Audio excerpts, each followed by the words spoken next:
Welcome back to another episode of Wombo Combo Podcast, episode 5, where we talk about LCS and League of Legends. This week we have a special guest, Pay to Kill, aka U73, aka Payden. Say hi to the viewers, Payden. Oh, hi, viewers. Hey, Payne, how are you doing today? Ooh, I'm good, man. How are you? I'm doing alright. What about you, Brandon? Good. Okay. I might have, I'm sick, so. Oh, we know. We'll see. Got the COVID, as we talked about last week. We'll see. His Yeah. wife gave him the COVID. Yeah, I have been, so. Oh, good. We'll see. I might not talk as much this episode, but. You never talk anyway. Me That's and Trevor true. carry this podcast. I don't say much. I carry this podcast. True. Anyway, it's been a pretty slow week, so. Not too bad. Not too bad. Since no one asked, my week's been fantastic. Thank you. We just assumed. Yeah, we just assumed you always just look fantastic, so I just assumed that your life is rainbows and Thank you, butterflies. It's sometimes. It's the hat. most It's the of the backwards time hat. It is. Yeah, you're looking good. All right, so we're gonna introduce Payden how we introduced all of us. So Payden, how we introduced all of us. I guess I should tell you. We all talked about how we got into League first of all. So, do you remember how you got into League of Legends and what it was like when you first started playing? Regrettably, yes. So, it was Ethan. I don't know if we're name dropping into this. Yeah, you're good. Our Our 3 viewers probably won't know who Ethan is. Yeah, it's not like it's a celebrity. Mutual friend. Yes, exactly. Mutual friend, Ethan. I think he just mentioned it casually, like, I'm playing this, download it. And I was like, okay. And I think all of you had already been playing at that point. So, I think I was the last to play. Oh, okay. Yeah, that could be true. I don't know. Because he stole your position. Because I stole your spot. Oh, yeah, that's right. And then, yeah. Right. And it was fun at first, and then I found out that I didn't know we were actually playing bots. Like the first couple games I played, that was the funniest thing. I was like, these guys suck. Dude, I'm so good at this game. And he was like, yeah, these are bots. These aren't people. I'm like, oh, let's do that. And then he would get frustrated because we'd lose games because I was terrible. But I'm like, I'd rather play against people and just for sure. just eat it, you know. But yeah, and my life's been terrible ever since. So Yeah. One thing to I'll know. be honest with you, I don't remember being that much worse than I am now when I used to play against bots. So bots can be hard. I really want him to bring back tricky. Bots of Doom. I don't know if you guys remember that game mode. that was that was actually pretty fun. Now, I would like to note one that's thing about Payne. Payne is a avid Zyra one-trick. He's starting to branch out. Yes. But Zyra is his number one. And I don't even know why. I don't even know how that came about, to be honest with you. I don't even remember like when you first started playing her. Oh, you got moved to support after you stole his position, so. Well, no, I think he moved to mid, and then he got pushed down to support by Trevor. Well, I think I went support mid because I think I went to support, and then Stuart or Dalton started playing. Both Stu and Dalton were both supports. Yeah. So, and then that was a good in between. But I always like whatever they're called, like caster type characters better. Control mages. I mean, he started maining Shyvana. So, have you ever played Shyvana since the old days? Have you played AP Shyvana? Yeah, I'm not good at it. So, yeah, no. Just one shot. Zyra mid is so easy to win lane, at least control lane. Maybe certain matchups are tough, but it's on average incredibly easy to control lane because of the way the passive works now with all the plants. So, yeah. Sort of a no-brainer. Do you like her new passive or old passive better? Oh, her new passive is totally better in terms of playability, but like, There's so much nostalgia with the old one, though. I like the old one because Yeah. you got kills with it, but in terms of being like a better champion, it's Right. better now. Yeah. Yeah. For sure. That's how I feel a lot about champions. Like, I feel like they make them better, but I miss the old one so much. Even though it was trash, like old Scion or old Pantheon Urgot. and stuff like that. I Yeah. miss old Urgot. Like, Yeah, me too. they suck compared to new ones, but it's like, it was I so like, I love. that's what I grew up Well, on, you know, in the game. Yeah. Well, when games are simple, it's like old school RuneScape. When games are simpler, there's just something about you being able to grasp all of it that's fun. Hmm. And then it gets more complicated, and you feel like you're not understanding it. So. Yeah, change sucks. All right, I think we can all agree with that. True. So Brandon, Yeah. how would you like to go over what this show is? Sure, dude. So, here at Wombo Combo, this is a League of Legends podcast. We basically just talk about. I mean, it's mostly centered around LCS. But For now, for that's now, what we're trying to branch away from. but for now, it's basically centered around LCS, and we do talk about League in general a little bit. I think today we're going to talk more about MSI. Obviously, recap what happened this past weekend with the what's it called now? The Mid-season invitation. mid-season. Or Well, mid-season no, showdown. Mid-season showdown. We'll talk about what happened mid-season showdown, and then we'll go over MSI. And yeah, that's pretty much it. Is there anything I missed?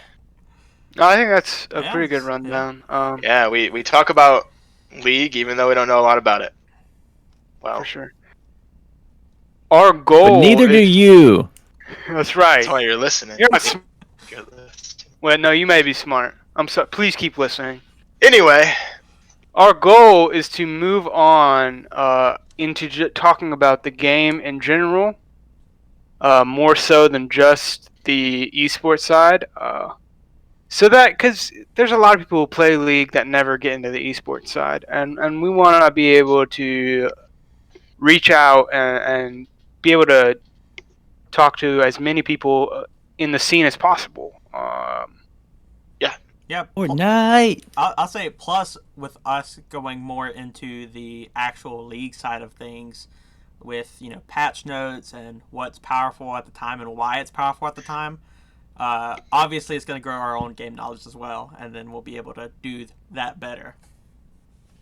For sure. And we're all basically pros here. There's no doubt about it. We've got a couple silvers, a couple golds here. I So mean, TSM if called you me up need after that game 4, they called me up, but I If had you to turn need- them down. any personal advice, you hit us up, and we will be proud to train you guys. If you're stuck in Iron, I can get you up to Iron 1 in a jiffy. So you just email us up, give us a comment, and I'll be that's right a on Wombo that. Combo guarantee. That's a Wombo combo guarantee. Iron right 1 there. guaranteed. Iron 1 guarantee. Yeah. I ranked silver my first ranked league ever. I ranked out of my placement, placed into it. Yeah. Nice. Biggest accomplishment of my life I thought you were going to say that. That's in the league. when you peaked. Okay, so getting It's all downhill into from here. the Oh, sorry. LCS, we have on our show a person who does not follow the scene as much as the rest of us. It's Trevor. Oh, yeah. I'm just kidding. It's Peyton. I'm not sure how much you've actually watched or kept up with it over the past couple years. I know you did keep up this weekend, and I didn't know if you like keeping up with it. Was that something that interested you this weekend? Was that something you want to continue to keep up with, or? Yeah. What I like about it is that you can just press a button and watch it.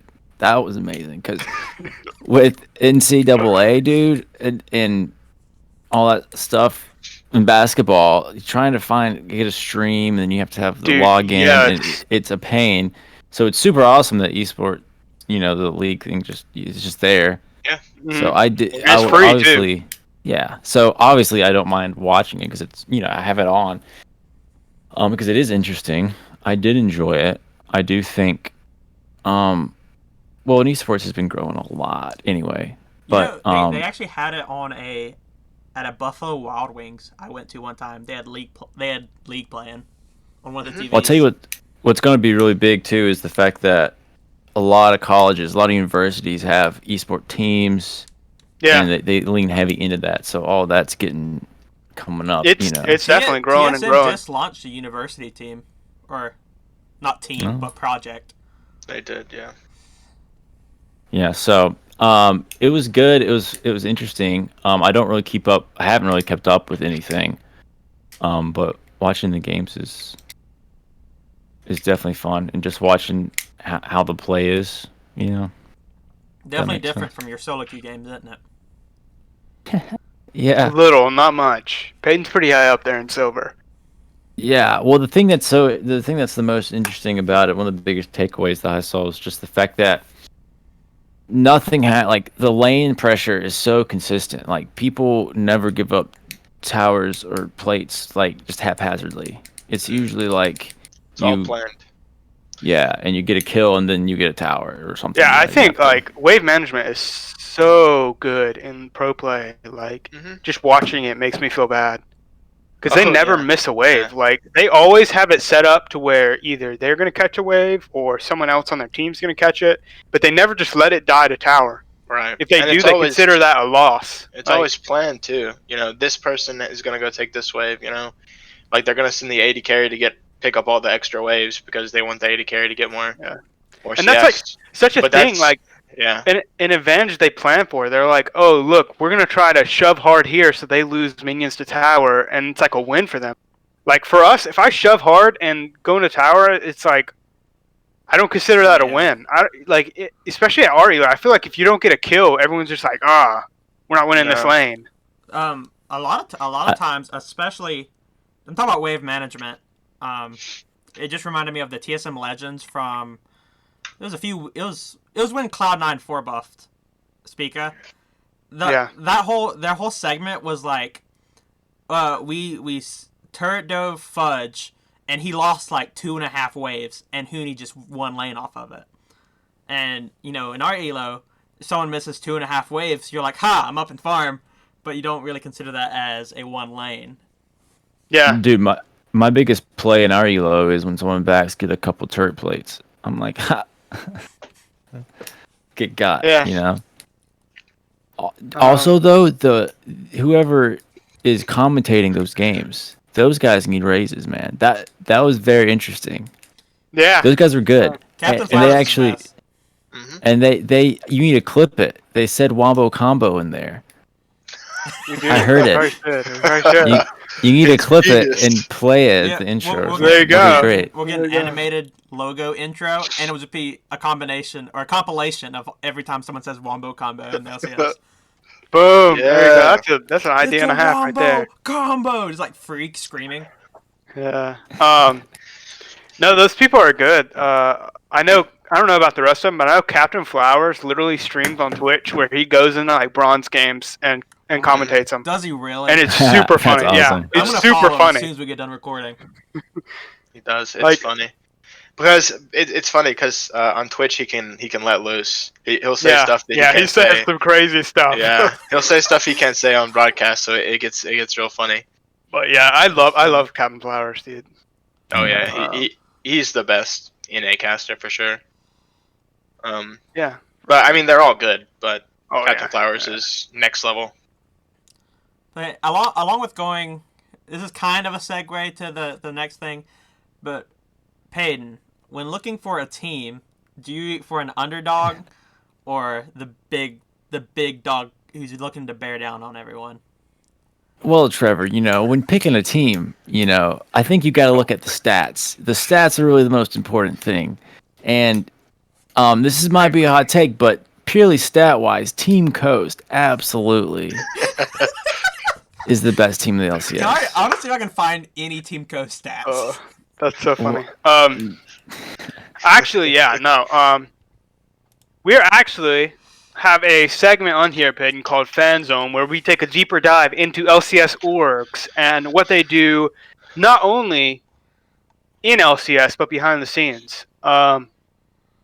We have this segment this week where you, my friend, are going to pick a team to root for in the current LCS. All of us good. have hard committed to teams. As you can see on the spreadsheet, I have the stats here for this split and total titles on it. So not much information to go by, but Am I picking for like all of time here, or this split, whatever that is, or the next couple games? You pick however you want to pick here, man. I was thinking, everyone needs a team to cheer for. It definitely makes the watching experience better.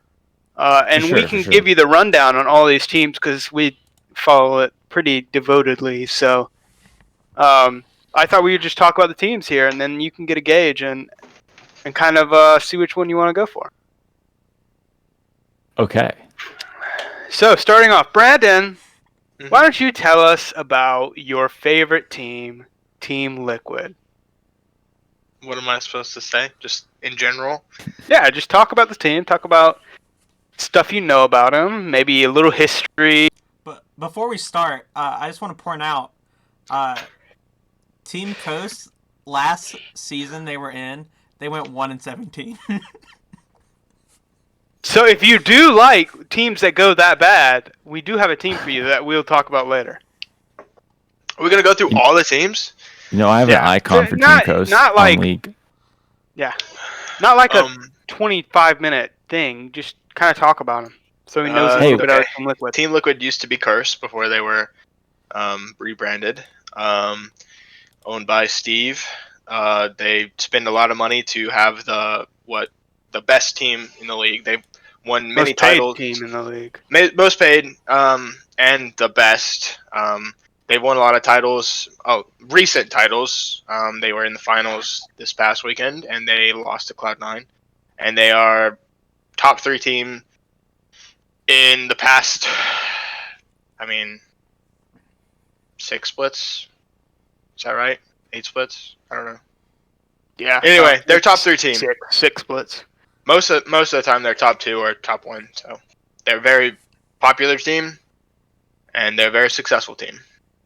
They're also one of the oldest established esports team, established in 2000. Trevor, you want to take on Team Solo Mid, your least favorite team? All right. TSM, up there with Team Liquid, as one of them. I think they're the oldest. The oldest. I think they're top. Actually, no, CLG is the oldest.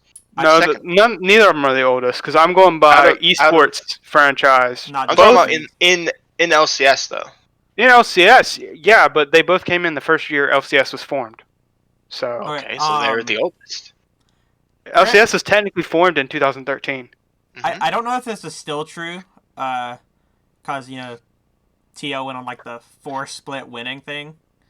But I think TSM still has a championship on them. It's in the stats. They actually have 3 on them. TSM's been to the most and won the most. I'm not even looking at the stats. It's in the stats. It's 4 to 7. Stats. Hey, yeah. TSM crushes everyone. TSM is the most dominant LCS team or organization.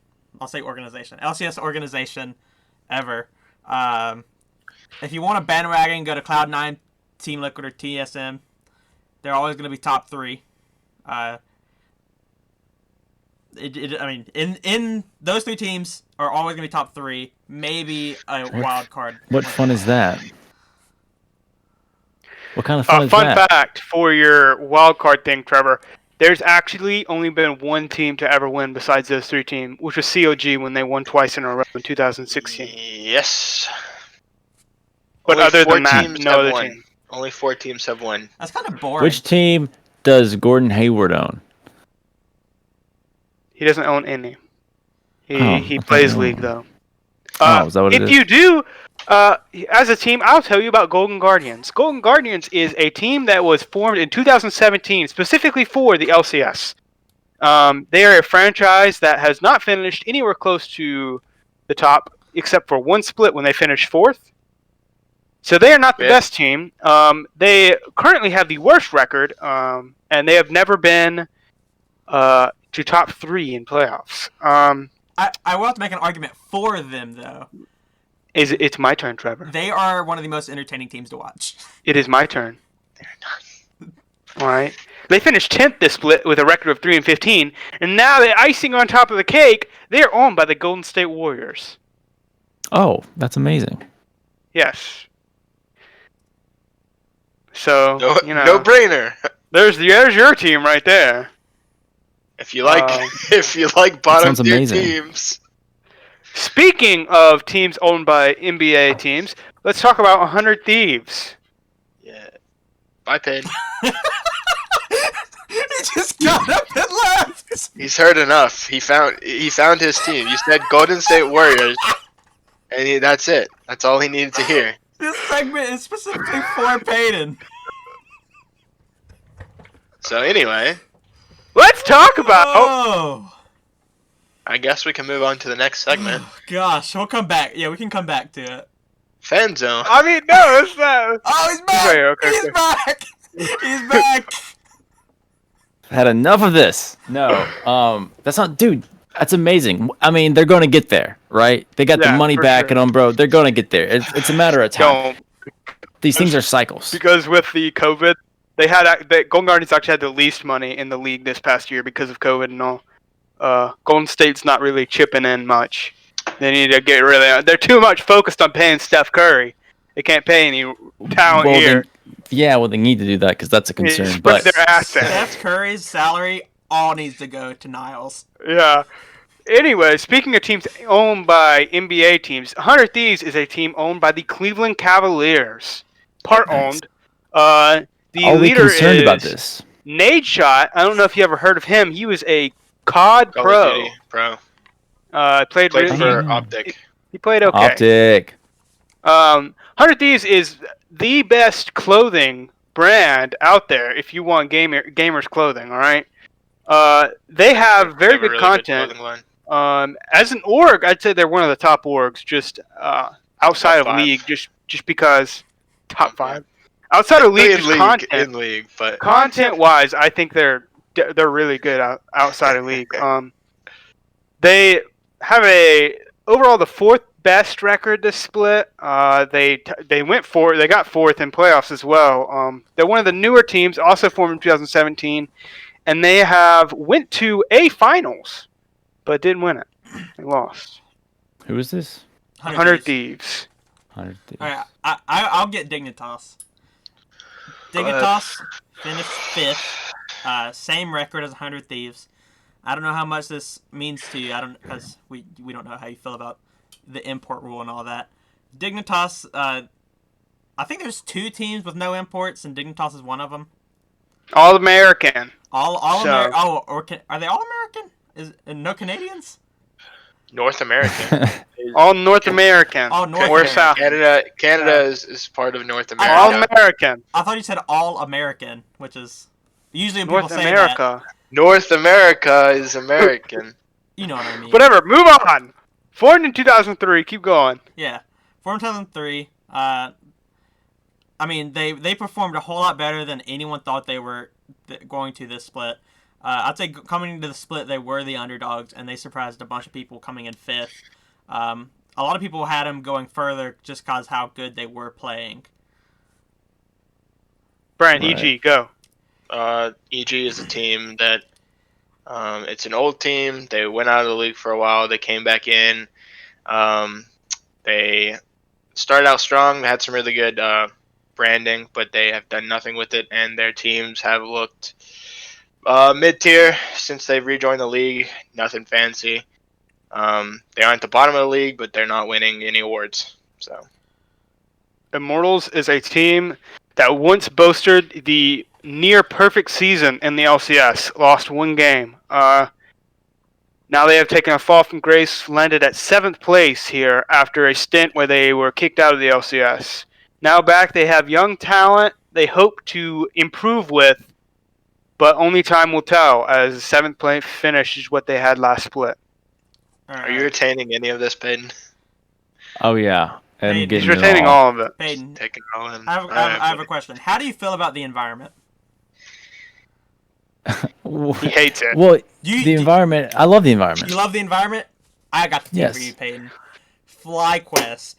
We've done what? Tree Quest, C Quest, and B Quest. Listen I to was this really hoping sales- you were gonna be Listen like, to this sales pitch. yeah. Go ahead, Alright. Trevor. Sell it to him. I don't know what the exact things were, but for every kill they got, every win they got, they would donate. Like first year they did Plant a tree. tree. They plant a trees, tree, They yeah. plant a tree. Second year was C Quest.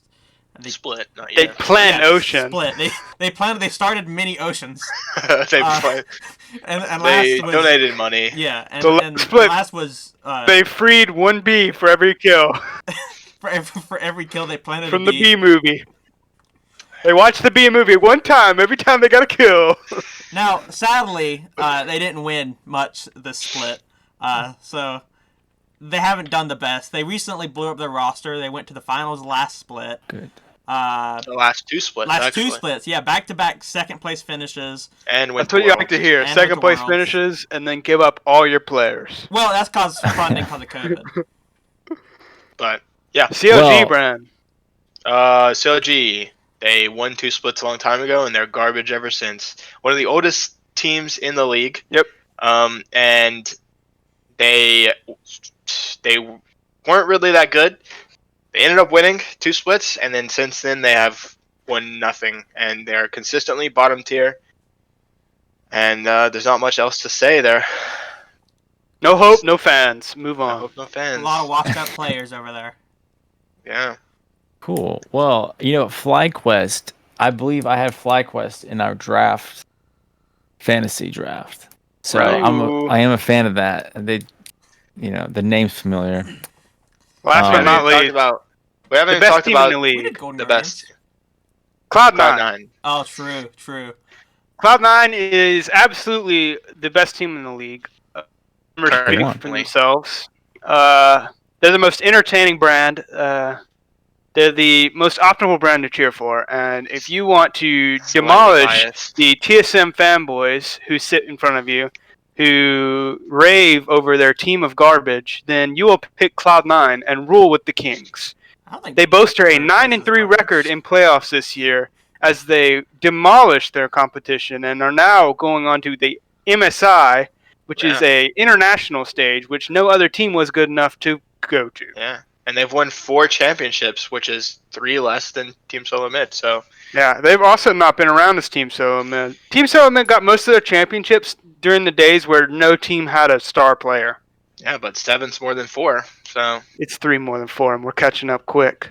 still more. So I kind of, part of me kind of wants to cheer for like Team Liquid on like the high end, like on the competitive side, yeah. but then like passively low key also cheer for like FlyQuest or like the Golden Guardians. FlyQuest are good. Golden Guardians are garbage, but Well, here, we like to Well, make you know what I mean? definitive Like, it's- decisions. yeah, I know what you So, mean. Peyton, Well, who that's are you not. choosing?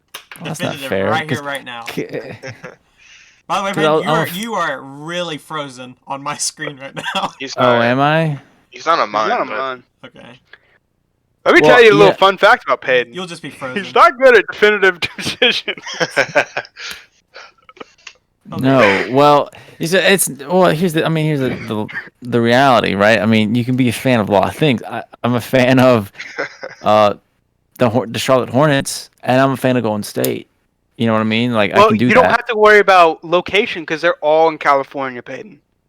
Oh, True. it's not location. I'm just saying, like I could be a fan of multiple things.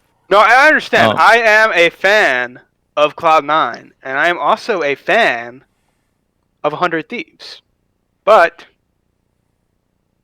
I don't say that. 'Cause Right. 100 Thieves is trash, and I only like Cloud9 in reality. Right. So what I'll say is I on a competitive level, right, on the Yeah. high end, definitely like Team Liquid. I watched them play, the last couple, like the Finals. last games, yeah, the finals Mhm. and all that. And you like what you saw? Yeah, I was a fan. I was cheering for him against Cloud9 low key. I wasn't. That makes me sad. Thank you. Well, it was Thank low you. key because like I think it was I hate Ethan. I was like, I hope they get No, stuck. I like know. it, dude. I like it because I think So, Ethan's a Cloud9 fan. We'll cover all the good teams, and we Was can that the just first constantly go back finals and that forth. Liquid went to and didn't win? yes, 4 No. out of 5. Yes. Wow. Yes. High percentage, baby. That's crazy, actually. Huh. Cool. Yeah, Liquid's a good team to cheer for there. Definitely one of the top orgs. A lot of the bottom orgs get slack for not caring. That's what a lot of people say. It's like they're content with being at the bottom. Right.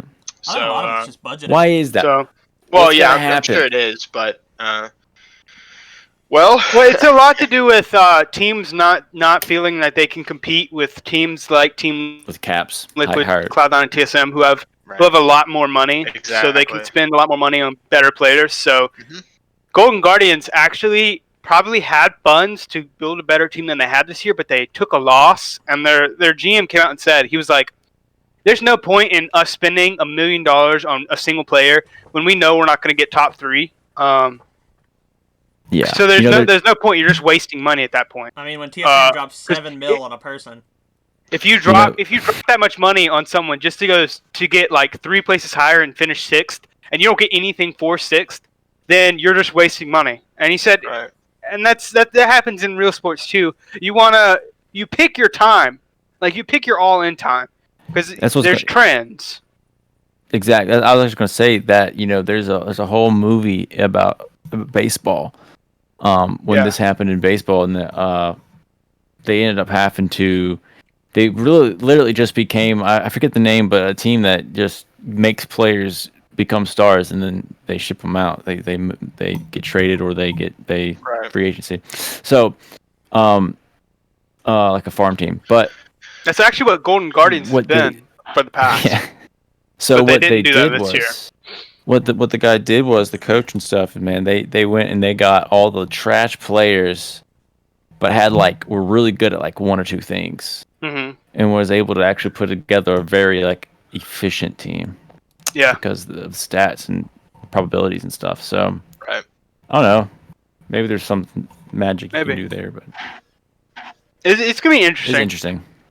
Yeah, but that's the problem with the bottom teams. It's mostly. But I do think it's been getting closer and closer.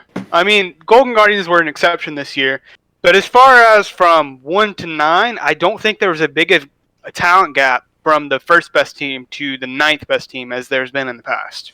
You don't think the gap from Cloud9 to kind of Logic is big? I don't think it's that big. I don't think it's that big either. I think No, like Finn was a top 5 top laner most of the split. Some games he even played like a top 3 top laner. This is purely on paper though, Trevor, not performance based. Broxa, Because clearly was a top Liquid 2 jungler in the world a year ago. Right. A year and a half ago. Yeah, He was a top Clearly, jungler in the world. CLG performed terribly, but on paper, their team should actually have been good, but they just performed terribly. They didn't mesh together and all that jazz. Gotcha. But as far as like on paper, like player to and player. right, Player. and Yeah, some teams that shouldn't have done well, like Dignitas, Did well. performed really well. Yeah. So teams that Gotcha. should have been at the bottom ended up. So I mean, Golden Guardians I think is the exception because while They're coming should up, be, man. they should They're be on the coming same level as Dignitas. Dignitas performed really well. Golden Guardians they performed No, I think like 2022 they should have. Golden Guardians are going to have a pretty good roster. They're going to have like tons of money, dude. The amount of money they've saved, if they don't make any changes, the amount of money they're going to have saved. Why would they make changes? They're not. I mean, because now that the split carries over, you're already Yeah, but super it's far 18. behind. It's 18 playoffs. 18. So How they many? just have to squeeze in to the bottom of playoffs to get a chance to go to Worlds. Yeah, but then they have to win. Well, I mean, yeah, but like, if you How start many- beating every team, like, Oh wait, they don't do points anymore, so I guess it doesn't matter. Yeah, it's just that's what I'm How saying. many? Okay. Okay. How many like all-star players do you need on a team to that's be Cloud9. competitive? Well, okay, so All Star is weird because there's not like a set like All Star thing. They just do Yeah, like but- All Pro. But there's like better guys. Well, yeah. Most, One.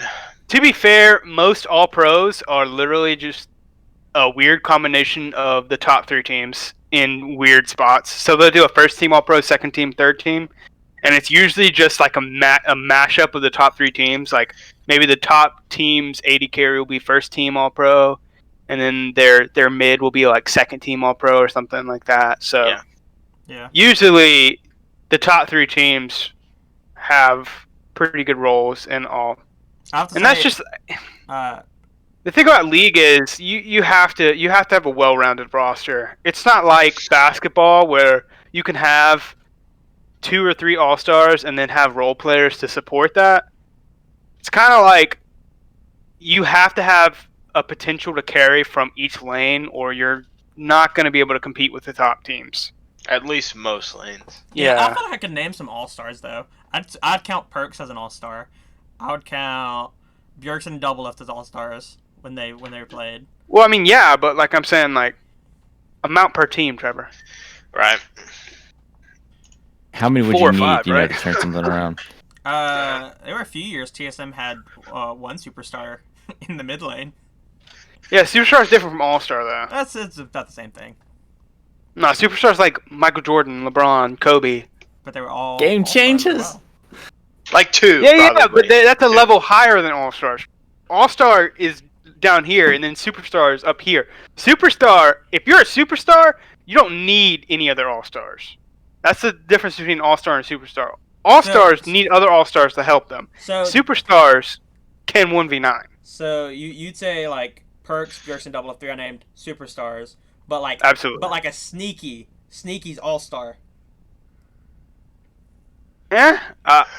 He's gonna say superstar. I knew he was gonna say it.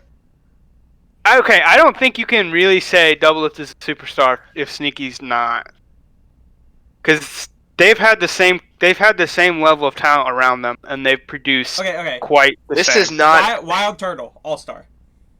We don't need to go through every player. The point is, Peyton, probably like 2. 3. It's probably 3 on a team. to 2 or make it 3. good. Yeah. One player wouldn't do it Gotcha. because it's a team game, and one player, the way it used to be, League of Legends, LCS used to be every team would have like one really good player, and that one player could carry because League was different. But over the years, they've made League of Legends more of a team game.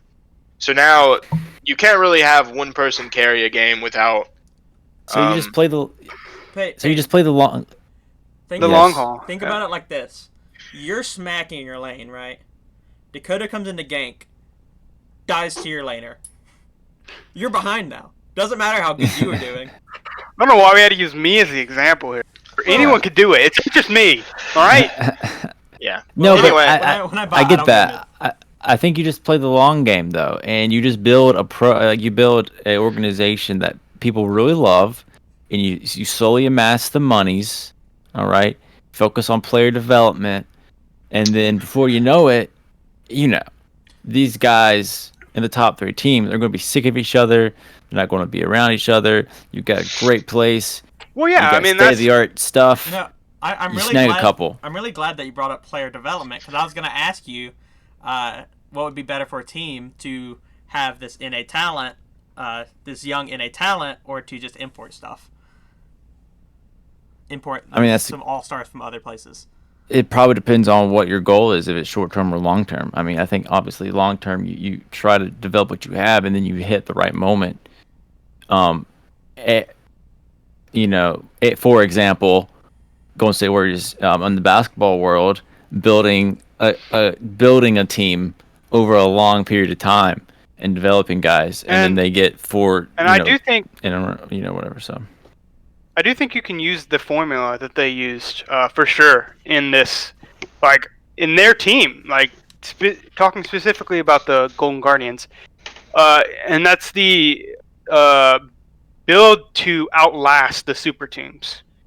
Right. You don't build by throwing money at a thing and saying, "Hey, either we beat the super team or we don't, and we'll try to throw more money at next year and get better." No, you get younger talent, and you slowly invest more and more in that younger talent until your younger talent gets to their primes, and the super teams are falling out of their primes. And so then Right. you become a super team, but you didn't throw money at it to Yeah. become that super team. You And then just you developed. pick up a veteran on the way out. Yeah, So and then you win it all, like you- 3 years in a row. do you Go think- 73-9. do you think that That's right. Do you think Didn't that, lose. like, you brought up the Golden Guardians? Do you think if they're trying to develop these players and get them into their prime, do you think it's hurting them that they're performing so poorly right now? No. Poor plays, like I don't think if they picked up those players and everyone was like, hey, you know what? These players are not the greatest, but they're decent. They're gonna be top five. You know, they won't be contender for first place, but top five. Everyone would be like, okay, yeah. And then maybe they finish how they finished, and they'd be like, that might hurt their confidence and all. But literally, everyone knew going in the split they were going to be 10th place. Everyone had them ranked 10th. No one from their team was like, we're going to come out and crush everyone. We're going to prove you wrong. No, none of that was even a narrative. So I don't think. I mean, they knew that they're not as good as these all-stars. They knew they're a lot younger too. Like, they're all in college right now, or they were. They came from the college scene. So I think. Yeah, if I'm getting paid to be in the league, you know what I mean, like that. Like I think you should have the perspective to think I'm just going to get better. You know what I mean? Yeah. I like that. But I don't. How much more expensive is it to import? I mean, if you're painting people about the same and you're getting better talent. Well, that's the big argument is right now it costs way more to import. But if there's an import rule which states that you can only have 2 imports, and that's why it's so expensive. But if they got rid of that, they could just fill the league with imports, and it'd be a lot cheaper because teams wouldn't have to spend the whole thing to get that one import because everyone could go get an import. It's not like you'd still be paying a lot for top talent, but you could get imports for cheaper than you could pay native talent. So the LCS is an NA thing, or Yeah, LCS is NA. There's leagues around the world. We'll talk about it a little later for MSI, but the 4 major are the North America, which is LCS, Europe, which is LEC, Chinese, which is LPL, and Korea, which is LCK. Those are the 4 major regions. And then you have a bunch of minor regions that also compete. Yeah. Well, we'll go over that later because we're going to talk about MSI in a little bit. Right now, we're going to talk about some League of Legends champions, Peyton. Yeah. So, are you ready to think? Do you have your thinking cap on? dude, I got this, bro. Bren, give him a rundown on how we play this game called Guess That Champ. Yeah, so one of us is going to be thinking of a champ, and we're going to play like 20 question style. So the way it works is I'm going to ask a question. Well, each person gets 1 question. There's going to be 20 questions in total, whatever. But after every round of questions, everyone gets 1 guess. And the person who gets it gets a point. So We can do 21 questions because there's 3 of us. 21, sure. I'm the administrator this week. I picked out 2 champions. And do you guys want to let Peyton start with the question? You can guess after any question, but you can only guess once a round. Yeah. Right. So you can ask this question, Peyton, and then if you feel confident, you can guess, but that's your only guess for the round. Yeah, so the round ends when it gets back to you asking a question.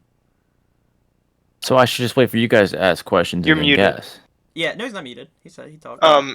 Yes, unless you're very confident, because we can also guess after your question. Right, if you get it right, then I lose. Is what you're saying? Right. Yeah. Well, we get a point.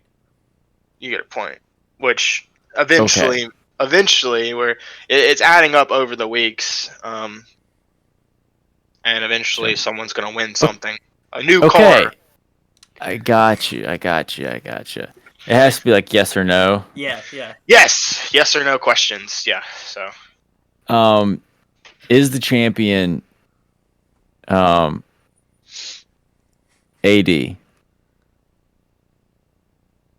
Yes.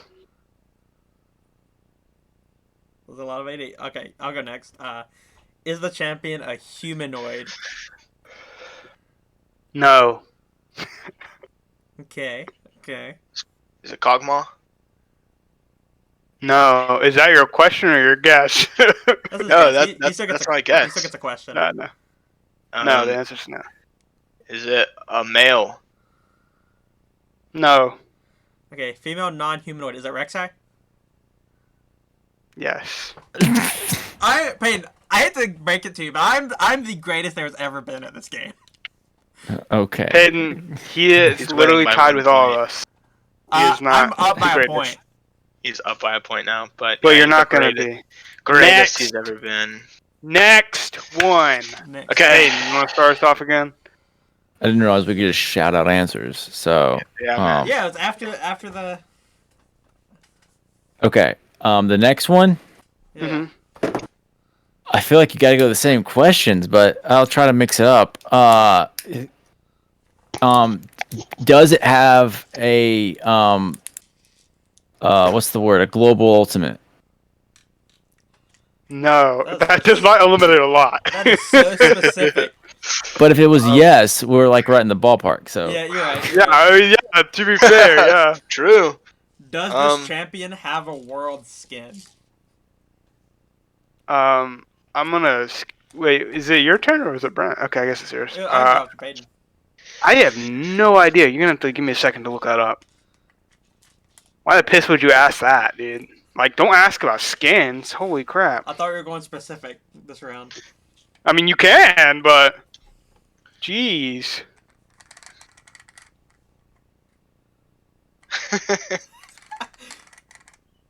Wait, Peyton, what was your question? I don't even remember it.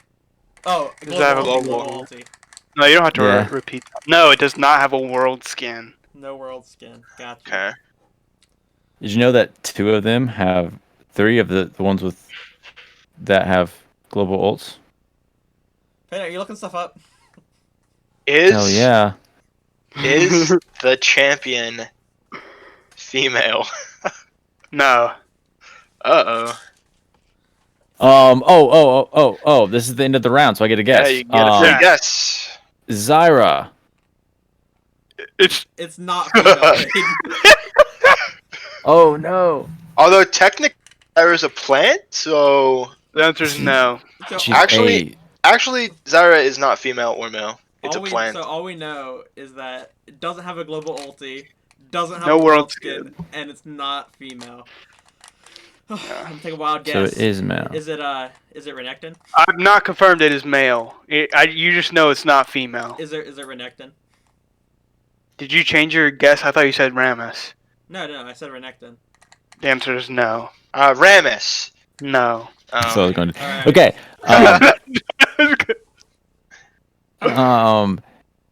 Eh,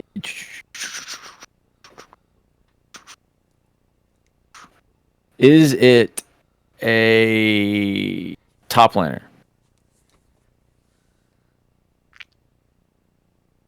Not traditionally. Oh, okay.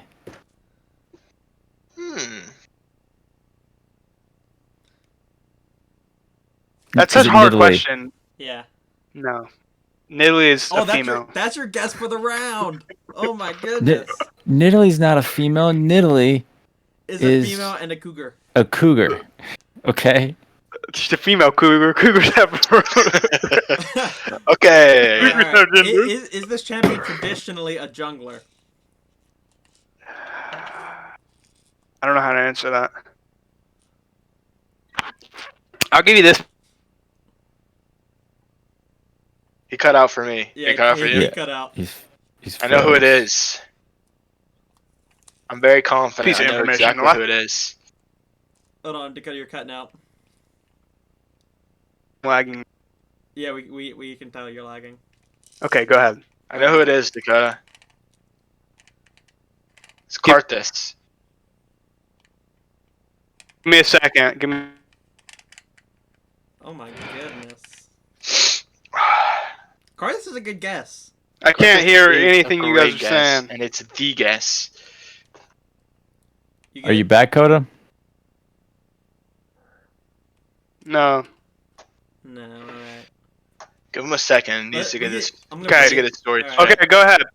Karthus. It's Karthus. Go ahead. No, I was first. Wrong. That was your guess. That was your guess, Baden. No, that was Brandon's. Did you guess this round, No, Trevor? that was his. I don't even. He did. What questions did we ask this round? I don't even remember. You what just I asked. asked. You just asked if he was a traditionally jungler. a jungler, and you didn't answer it. I said He said I he said the doesn't know how last to time answer. it was played, it was mid, but traditionally Hmm. probably a jungler. Wow, that's super Oh specific. my That should give it gosh, away. I know exactly what it is. Traditionally a jungler. Wait, no, I don't. Has been played mid. You're Brandon. I bet Brandon's thinking Talia, but No, I- it's not a female, you dummy. Yeah, it's not a female. I wanna, Is it Kha'Zix? I wanna ask. Wrong. I wanna ask a specific Alright. question because I'm pretty sure I know who it is, but I already guessed. Oh, I know So who it in- is. Go I know ahead. who it is. Yeah. Okay. I haven't even asked my question. Peyton knows it. I Oh, think Peyton knows it. you got a question. I've already If guessed this Peyton- round. You got a question? No. Yeah, I got Everyone the already question. did it. Everyone already, it's Peyton, what your was your question guess? again. It's a new round. I haven't asked a question though. Oh, you haven't? No. He hasn't asked a question, but we've already guessed. Peyton's guess this round was Nidalee, by the way. Oh yeah. Yeah. Go ahead and ask your question. Does the champion's name start with N? I'm not answering that. Yes. Yes. Okay. Can I guess now? You already For guessed. next round? No, Peyton. Peyton gets first thing. Peyton, you can either ask, question, or guess. It starts with N. So congrats, Brandon. You just gave it to him. I don't think he did. Not gonna lie, I have no idea what. Come on, ask a question. Can I guess, please? Not till the round starts. It doesn't start till he asks a question. Let him get the question. Oh. I'm gonna guess. Nocturne. Was the last time it was played? Was he traditionally a mid laner? Wrong. Oh no. Oh, is it not Nocturne? Not Nocturne. He was. Now I'm. But it does start. Peyton, that's your All guess right, for the well- round. I'll ask this question. Does it? He has a global ult. We're idiots. No, he. Sorry, it's Nocturne doesn't have semi-global. global. It's semi-global. It's semi-global. That's true. Yeah. Okay. Dang, I actually thought Brandon had it there. Oh. I thought it was Nocturne. No. That's the only end I can think of. Is it a energy based champion? No. I don't like Brandon's question because it kind of screws it up. Now you just have to think of champions. Yeah, It's a question. But besides What? Nidalee and Nocturne, I don't know any. It's not my fault. Like, I want to say. Oh gosh, a mid I laner. really don't know any either. Oh, I know. I think of it now. Let's ask some I never questions. said it guys. was a mid laner. I said the last time it was played in competitive was mid. Yeah, I think I know who it is. Let's get some questions The wrong. last time it was played in LCS competitively. I'll take that as my question. Was it played in LCS competitively? Yeah, the I last don't time- remember. The last time honestly. it was played in LCS competitively, or just competitively for the world. Competitively for the world is what I remembered as. Okay. But it could have been played LCS. Traditionally. Anybody want to guess? Brandon starts a question, and then we can both guess after that. I feel like Brandon's looking up champions. He's looking down. I'm doing this down. I'm thinking. Is the champion from Bilgewater? No. I don't even remember how many questions. That's like 4 rounds, right? We'll say it's 12. Sure.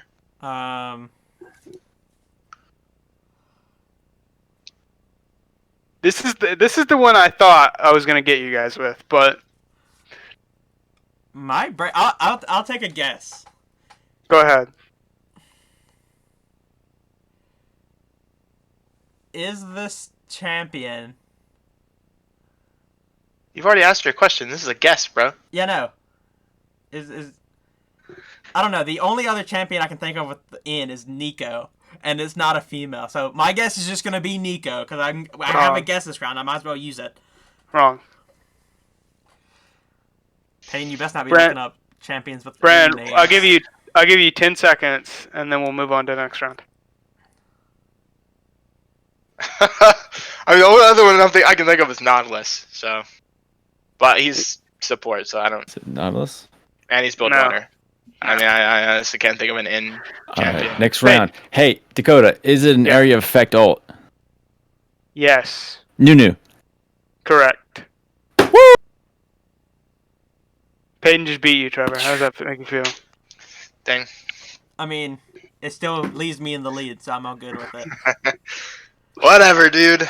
I could have he was sworn it played was Nocturne. competitively was Yeah. I think LCK when he was played mid by like Faker and them. That was a good one. That was a good one. Nifty. It was a good one because, you know, if you were gonna ask if he was human, I could have been like, well, technically, and technically not, because he's Nunu and Willump now. He's not just Nunu. True. That's a goat. Oh, that means his guess is only half. He gets half a point. Is it Willump? Did you know that freaking Nunu is one of the most powerful people in League? Nunu doesn't have any Because he can powers. create things with his freaking mind. I Oh. wouldn't say he's even remotely close to most powerful. No. He's one of that. He doesn't use his powers. I don't think so. 100%. Did you watch the I don't lore think video so. on? Doesn't the Well, I Yeti- Chain don't- Gang. What? No. Okay, so the thing is the Guardian flute, right? broke his flute, and then it fixed it with what supposedly is thought to be one of the World Stones. But the World Stone is now in Nunu. That's why he can imagine Willump as the way he wants. Willump is his imagination. That's how he wanted the Guardian to look, and that's why it created it like that.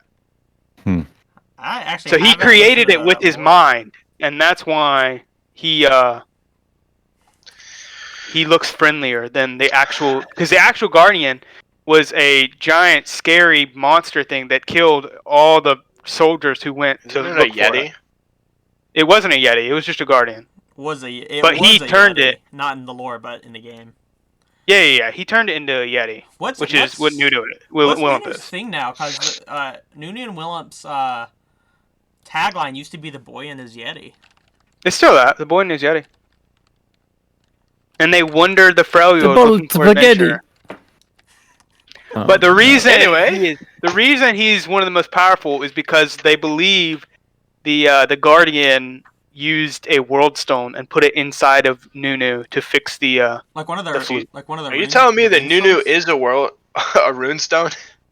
Nunu one Uh, of the world which- runes? it'd be You know what that the means? flute. It'd be the flute, but the way they described it is that he controls the power of it.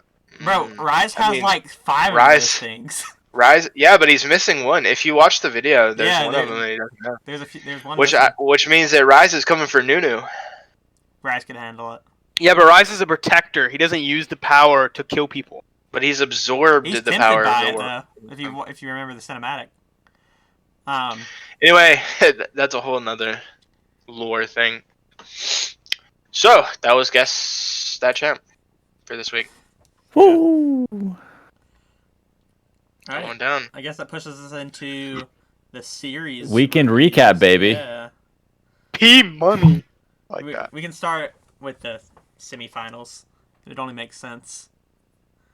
I agree. I'll give a brief overview of game one in Did you bring enough for the class?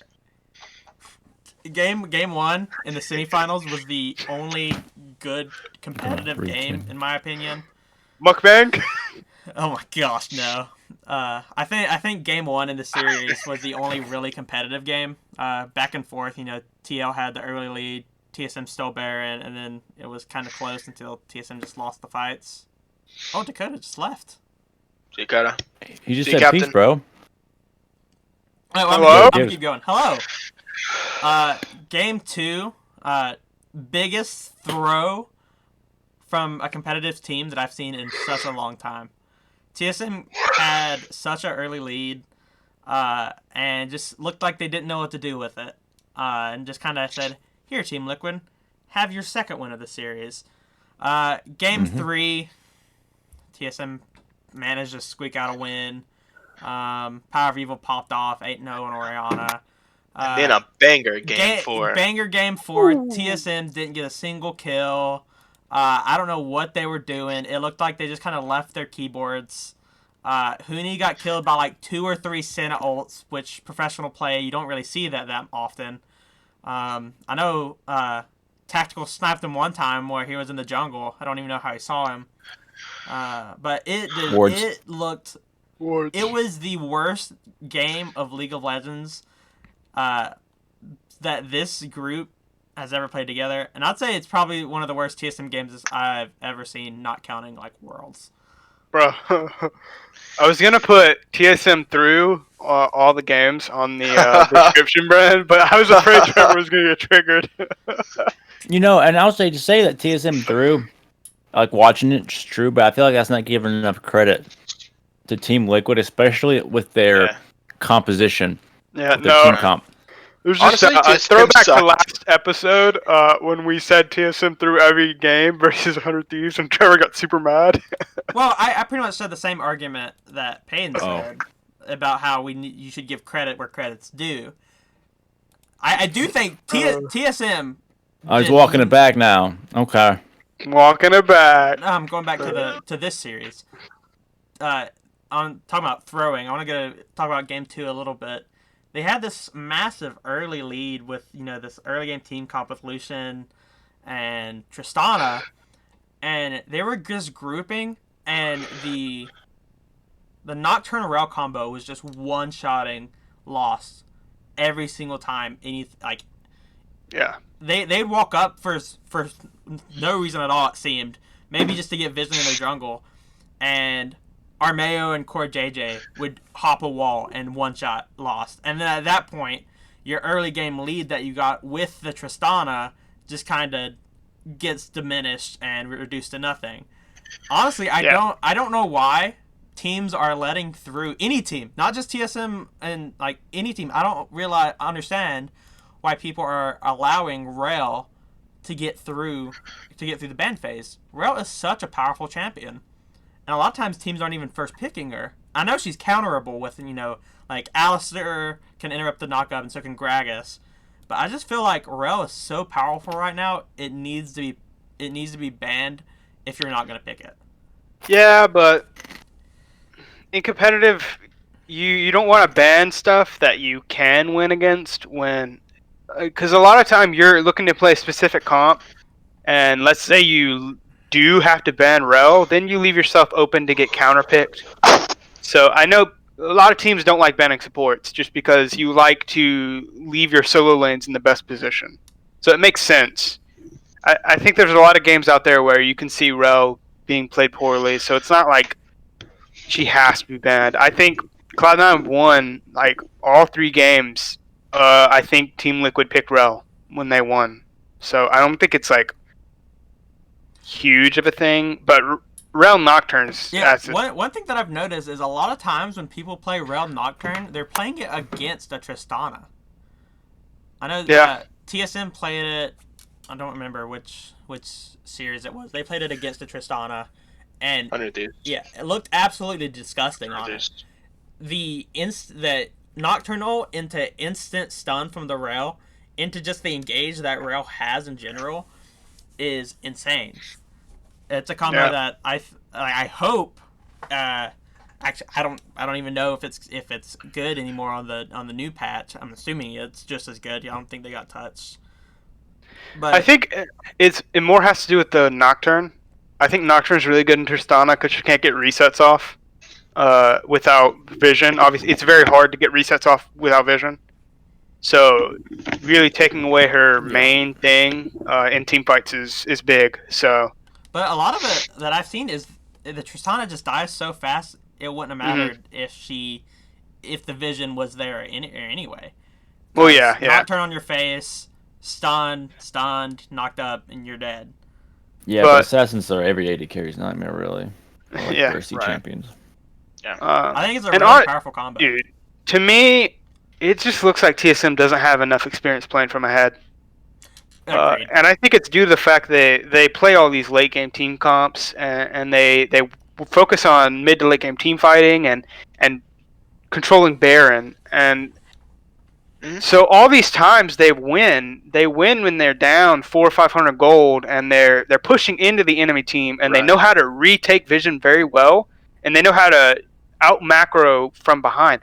But if you look at these games when they're ahead, playing reactively, not proactively. If you look at all these games they're ahead during the playoffs, like especially game 2, they go up to place wards when they don't need to. Like you see that four, I think it was 4 out of 5 in one of the team fights I'm talking about specifically.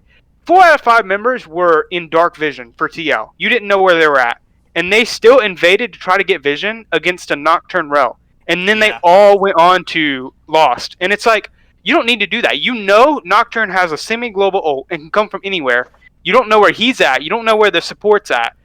And you already have vision on Baron. You know they're not on Baron or Dragon. What was the point of getting a one ward on their red buff? Like you lost a fight 1 for 4 to get one ward. Mhm. Like, to me, it just seems like they're not comfortable playing. Like they're making these mistakes that you shouldn't make if you're comfortable playing from ahead. But I honestly, I would love to see TSM bring out and practice these early game yeah, I comps. mean, they looked really good as far as laning. It's just that transition. Right. You gotta learn how to, use your lead. Macro is not easy to learn, and it's something that a lot of teams. I mean, shot calling is such a important role in a team, and I'm Something not we even don't sure have in our teams. what. Right. It's something we don't But have. it's something that I'm not even sure TSM has, because Bjergsen, I think, was the shot caller when he was on the team, and I thought it was Sword Art, but if in his interview with Travis, he said that he does not shot call, so I'm not sure. It might be Spica or I think he's known for not being a shot caller. right. I So think he's more of a build up rookies kind of guy. Who's Sword Art? Yeah. I think he's more of a insane team fight guy, but he doesn't he's a make shot playmaker. calls. Yeah, he's a But, playmaker, yeah. but he doesn't set up. Right. He's not like Aframu does really well for setup. Like he's really good at warding. And the only one that I would assume is shot calling is Spica. I assume, as far as rotational plays, I can't see Hooney shot calling. It doesn't seem like he would be. I would imagine it's Spica, especially with the amount of like Baron and Dragon steals. Right. That's usually the shot caller will make that instant decision whether to steal or not. And Right. with how quick it is, it looks like to be Spica. And with it being Spica, I mean he's still a pretty young player, so and Bjergsen can teach him a lot about shot calling because he did it for years. So it'll be, it's something they can definitely improve. It's just It is hard though. I know a lot of teams. I don't know if you were talking. You were like started to freeze. No. Sorry. I know a lot of teams don't like putting it on junglers though because it puts a lot on junglers to have to worry about gank timers, ability timers and stuff, and then they have to worry about objectives like Dragon Baron and stuff. And then it puts a lot more on them to have to shot call on top of all those things because they already have to have the most information on the team in order to play their role effectively. Right. So a lot of teams like pushing it onto the support and I think the mid laner. They like it to be mid and bot focused just because mid can affect both sides of the map and the support can also roam and affect most of the map. We're talking a lot about TSM, but I wanna highlight specifically one thing on Team Liquid. Armao or Greg. Armao stepped up. We didn't talk about it last time because I didn't know about it until after we got. We didn't. It wasn't announced until after we made the episode. Yeah, until after we stopped recording. Right.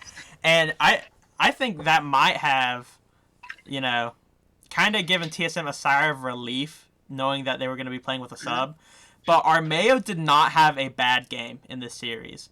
He stepped up. He made plays. He went 0-11 in the first game.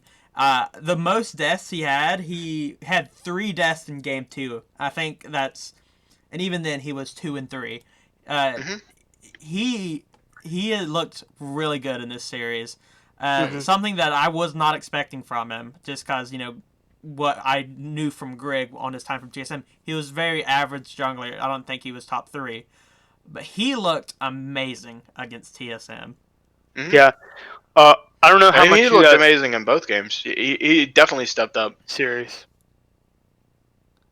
sorry. Both series.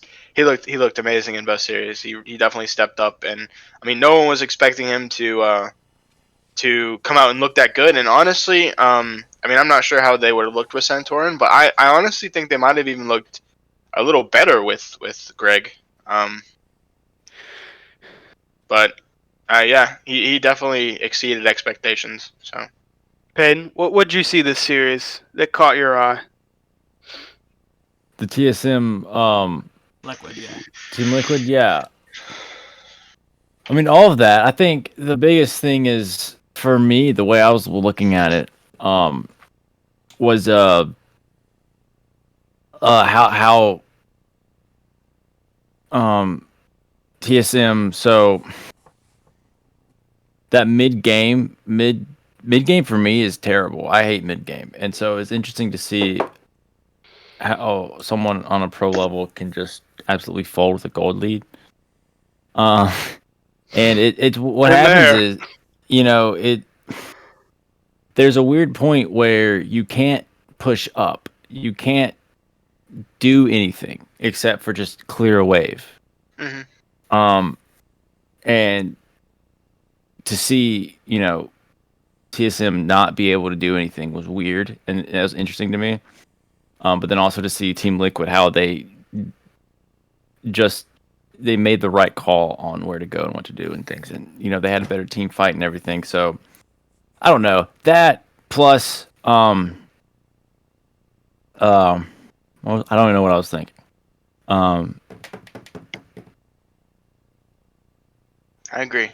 That's fine. I want to say I think Game 2 for TSM was one of the games that just tilts you out of your mind.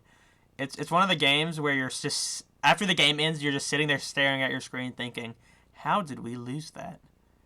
And it's like I've had solo queue games where on occasion I pop off in solo queue, and then we still lose, and I'm like, man, how like. It's like, how did we lose that? I was so like we had such a lead. I don't understand how we threw it. Um, I guarantee that they're looking back on that game, and Bjerg Daddy's giving it to them about what they did wrong and what they should have been doing with their lead. For sure. was that the I 10K think gold? Yeah, AK. Yeah. yeah, it was like 8K gold. Yeah. Yes. Yeah, it was an insane lead, and then they couldn't win with it. So, I mean, props to But- TL for coming back from 8K. That's not easy to do. Trevor, if you remember last week when me and Dakota were talking about how TSM can't win. You remember when we said that the better teams will be able to take advantage of TSM? You remember we said that? If you're remember we talking, said that. if you're talking, Game 2.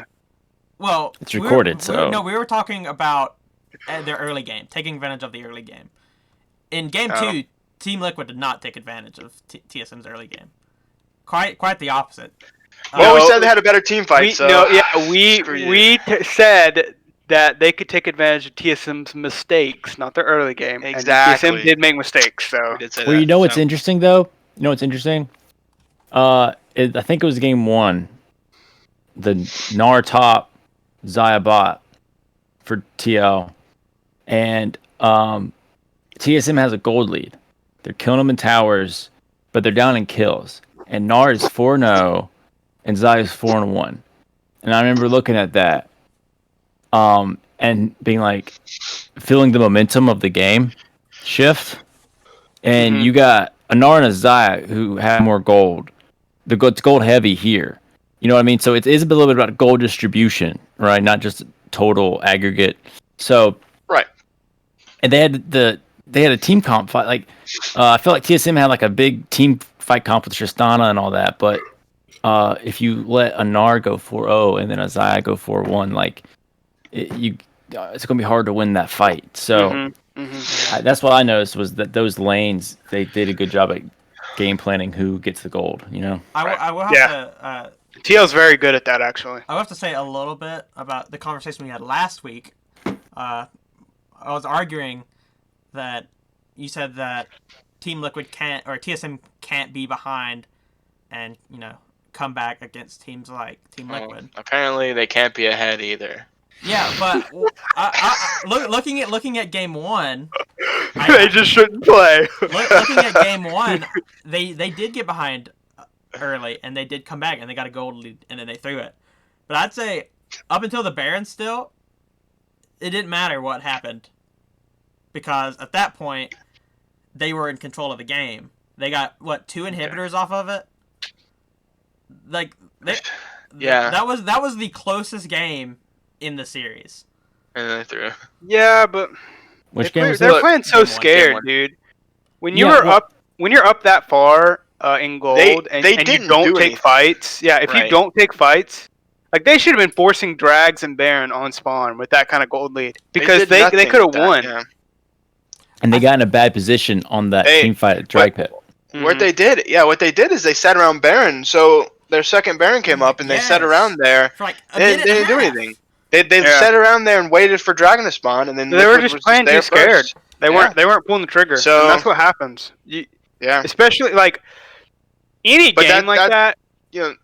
Go ahead. If I'm a team that's playing versus a team that's like they're beating us by like 5-6K, but they're not doing anything. They're just sitting there waiting for us to mess up. Mhm. Like I can feel confident we can win that game because they might not be like making a ton of mistakes, but they're also not going to press that leads. You have plenty of time to get to where you need to be confident in a fight. And I think they waited way too long because like if you look like if Tactical didn't pop off those fights, like TSM probably would have won them, but he was so fed and like right in the position he needed to carry. We If saw they game would one. have took advantage of Right, him that's the earlier, one. it would have been different. But I think they messed up early though. I mean, they didn't make plays, they didn't make things happen there. That stalemate for sure. But they also messed up early because I think, like you said, they didn't have the confidence because they had a freaking 4-0 Gnar running around. You know, like Yeah. I don't know how pro play works, but I know if I'm in a game and I got like maybe 1 kill, so 4-0 Gnar, like I'm not messing with that. So Yeah, and that it feels weird sometimes. Like when sometimes in games you don't feel up in gold, even though you are. Like you'll be down in Right. kills, but you'll be up in towers and stuff, but you don't feel up in gold because the gold distribution is huge. Because like getting all those towers, that gives gold to every single person on the team. Those 4 kills are like all gold onto the carries. Mhm. that's right. Yeah. So that's big. Right. Well, I mean that's probably enough for the TSM TL game. That was probably the least interesting of the 2 series. So Yeah, definitely. First probably move on to the 5-game finals. series in the playoffs was Yeah. the finals. And Imagine it was that, boys. the best series. I'd say it's the best and closest finale or finals we've had in a while. on For time. sure. Probably since C9 TSM back when Wild Turtle was the 80 carry for TSM. No, C9 TSM Jensen misses Zonia's Jensen- game That 5. one, Jensen actually, misses- no, you're right. That was a Jensen good one gets too. troubled by That was a good one, too. Bifrost. I was thinking of Yeah, the one where Tristana, Kog'Maw were both in meta and they were playing. But yeah, you're right. Trust That me. one. I know all about 5-game series and finals because Right. every single one I feel like is a Cloud9 series. But and we but lose. this series was an amazing series to watch. The teams were, I mean, very even. It seemed like. I mean, they were taking games off each other. It was an amazing series to watch. As a fan, I mean, it was. It kind of First got over. playoff diff. Dude, I loved watching them go back and forth. Right. As much as I love Yeah. the reverse sweep, I think I love going back and forth trading games better. hmm Cause But Yeah. I don't know it if takes you away guys the want to momentum. talk about. It takes away Okay. because like in a reverse sweep, you get so much momentum in that game 5 for the team that won 2 in a row. But Yeah. flopping games like that, it takes away all the momentum. So Yeah. it's hard to tell who's going to win that last game. I don't know if you guys want to talk about all the games, but specifically, the last game was by far the most interesting to watch. they put It doesn't even matter if you're a Liquid fan. The way Cloud9 played the early game was beautiful. It was a work of Methodical. art. Yes. Fudge you know- takes 2 camps blue side quadrant. They invade the other blue side quadrant. So they triple buff. And lane swap for the first time in years, which was completely out of the blue. And I'm not sure how they practiced this. And I'm sure it's matchup dependent. Obviously, you know, if They they didn't practiced get it Zion, solo against their academy team. So probably. they did. Yeah. They talked about it. Oh, did they? Yeah. Yeah. So they just practiced it a ton of times versus the academy team. They didn't tell the academy team what they were doing, so they got it done for the first time, and it surprised them too. I mean, it's matchup dependent, but it was insanely smart and intelligent, and it worked like a charm. And it looked like from that point on, they just ran the game. I mean, Yeah.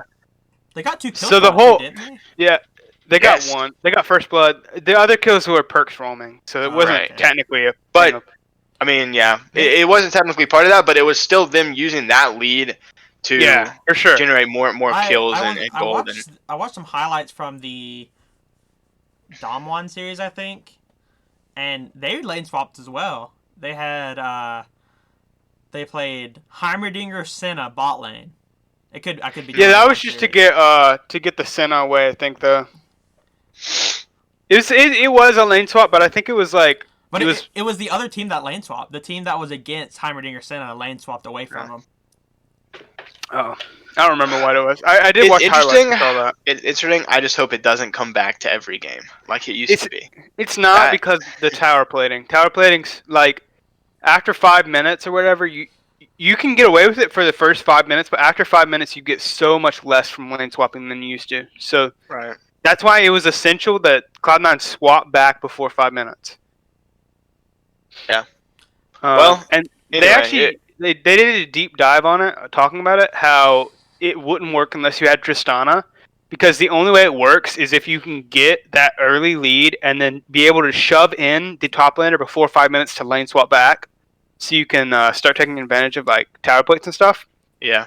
And they said the only 80 carry that you can shove effectively with is Tristana because of her explosive shot. Like she's the only one you can actually rely on to be able to push that fast and then back and be safe. Did they get any tower plates off of it? Like top cloud?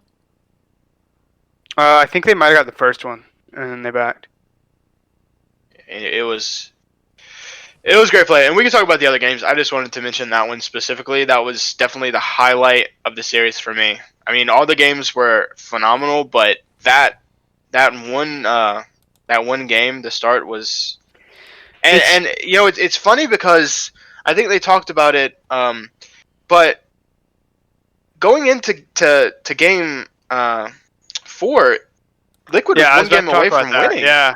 And they didn't pull it out then. So it's crazy that they waited until the very last game of the series to pull out this insane tactic that most likely would win you. I mean, obviously, you know, you don't know if it's going to win you the game, but since no one's expecting it, it's insanely. Well, I don't know if you guys watched the post game interviews.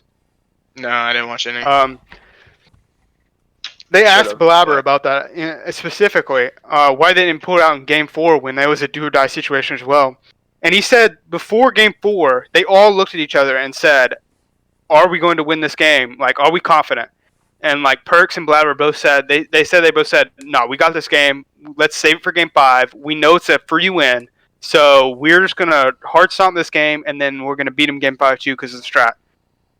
And, like, to play with that much confidence when you're down 2-1, that's insane. Like, I couldn't imagine it. We don't have that type of confidence. No. Brand says GG after 5 minutes. I do. And most of the time I'm right. I'm just kidding. Which came first, though, you know? That is interesting, though. That is super interesting. Yeah. I mean, we can talk about the other games now, but... I felt like that whole series, though, was, like, just beyond my pay grade. I was just watching, like, bands. I'm just like, I don't understand. And, like, the commentators doing a great job at being like, oh, yeah, the Victor is going to... I learned that Victor counters Orianna. I don't know if that right. So that's always like, the counter. They do a really good job of, like, weaving in tips and information and stuff in the play, which I think is really cool. Something you get from League of Legends casters, which, I mean, I guess they could in, like, traditional sports too, but it's you don't watch them. It's harder to weave in tips, right? Yeah, well, and commentators in like other sports are like lame. They're annoying, and like half the time when they're giving their opinions on it, it's like you don't know. Like, Yeah, I right. know more than you. Stop. That's actually a very good thing about League is most of these commentators are like diamond or higher, so Mhm. they actually have a very good understanding of the game. Yeah. And League is how do I put this? Like it is set, like you can give tips on League because Right. it always plays the same, right? Mm-hmm. But like basketball and But traditional yeah, sports, times giving change, tips, obviously. Like, if right? Michael Jordan were to get on and commentate a game, he'd be like, well, back in my day, blah, blah, blah. But it's different from then. But, like, League, they're constantly changing, and the casters are also changing with it. And so, like, them being active players, I think, is pretty cool. Because they can do a lot more with it than a commentator who played 30 years ago can. But anyway, back to the games. I mean, you guys want to give a rundown of game 1 and 2 and 3 and 4? We only talked about game 5, I guess. Well, in like the series as a whole, to me, it looked like TL won the macro, but Cloud9 was just so aggressive, and they played out team fights so well that it didn't even matter. Because I feel like most of those games, TL had an advantage, especially game 2. Like, TL was stomping. Even though Cloud9 got a pretty good lead early, Team Liquid used their global with Jensen, the Twisted Fate, really well, and they were just constantly picking off. And then Cloud9 was like 4K down, and then they dove inhibitor towers. Like, they didn't even have tier 2 dead yet, and they straight dove inhibitor towers to kill the carries, and then they snowballed the game off that. But it's like, what other team do you know is going to create a play that aggressive? Like, that was so insane. And if you go back and watch, Cloud9 put out the comms. Perks was literally screaming at the top of his lungs to go when they saw Tactical on a ward by himself. Like, they saw that Core JJ backed for a second, and so they were screaming. Even though they were 3 screens away, they were screaming, "Go, go, go, go, go! We got this!" And they were like, "Dive!" And they're like so far away from the inhibitor tower at that point when they were calling for a dive, and I'm like, "Are you guys serious? Like, you called for that so early. That could have been so bad, but it didn't." Like, the confidence to go for that play, I think that's Cloud9 ended up taking this series. The confidence in their team play and playing with each other. Like, they might not have the best vision score, they might not have the best macro, but they play so well as a unit when they actually get in these fights and these skirmishes. Yeah. Yeah, I want to highlight a little bit of game 1. Jensen popped off on Victor, but in my eyes, the real hero of that game was Armao, stealing the soul twice, and then I think if C9 gets soul, especially Cloud Soul, they get Cloud Soul with their team comp, the game becomes extremely hard for Team Liquid. Was it Cloud Soul with their name? God, what a automatic win. No, that game was actually coming down to the wire though, because that game was literally was decided on a coin flip Elder Dragon. Like, if Cloud9 actually secured that dragon instead of Tactical flashing in, getting the feathers on it, then they actually win that fight and they win the game. But it was so like that one instant flash by Tactical actually won them the game, and it's so weird to say that because that game was so like Cloud9 got a lead, they threw it, Team Liquid started playing really well. Cloud9 had that 4-for-0 team fight around Baron where they absolutely smashed that team fight, got Baron, they started getting ahead again. Then Team Liquid started creeping back, and it all came down to that last fight at Elder Dragon. And then Tactical made that play, that hero play, and it was such a good game from start to finish. Watching it. I feel like Team Liquid's a very good team when they're down. Like, I feel like they're good at playing when they're behind.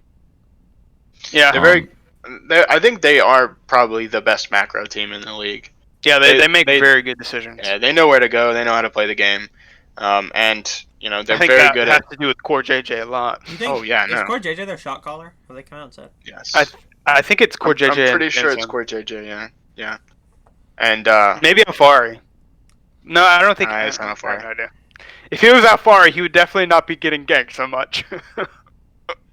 But they're probably the best macro team, so they're very good at find like seeing mistakes the enemies make and capitalizing on it, which a lot of teams aren't very good at that, especially the lower tier teams or even the middle teams like 100 Thieves. Like, I mean, if you want to go back to the TSM versus 100 Thieves series, TSM made a lot of mistakes and 100 Thieves just weren't able to capitalize on it. And back to what we were talking about last week,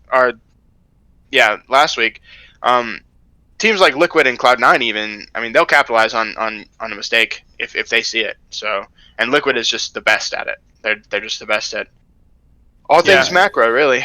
I say if you like pinpoint the best teams are their best strength. I think TO's macro. They make the best decisions in the league. I think TSM is. I think playing from a deficit. No, playing from a deficit and playing. They're the best team at getting lucky. I think they're very good. Number 3 by default. At knowing ways back into games and playing team fights late. Right. I think they're Cloud9's the most confident and the most aggressive team. Honestly, one of the most confident and aggressive teams we've seen in the LCS. They know exactly what they want to do and they go for it. No matter if the other team knows it's coming, Cloud9's just going to do it. Right. Because that's their play style. I would love to see that from LPL-ish.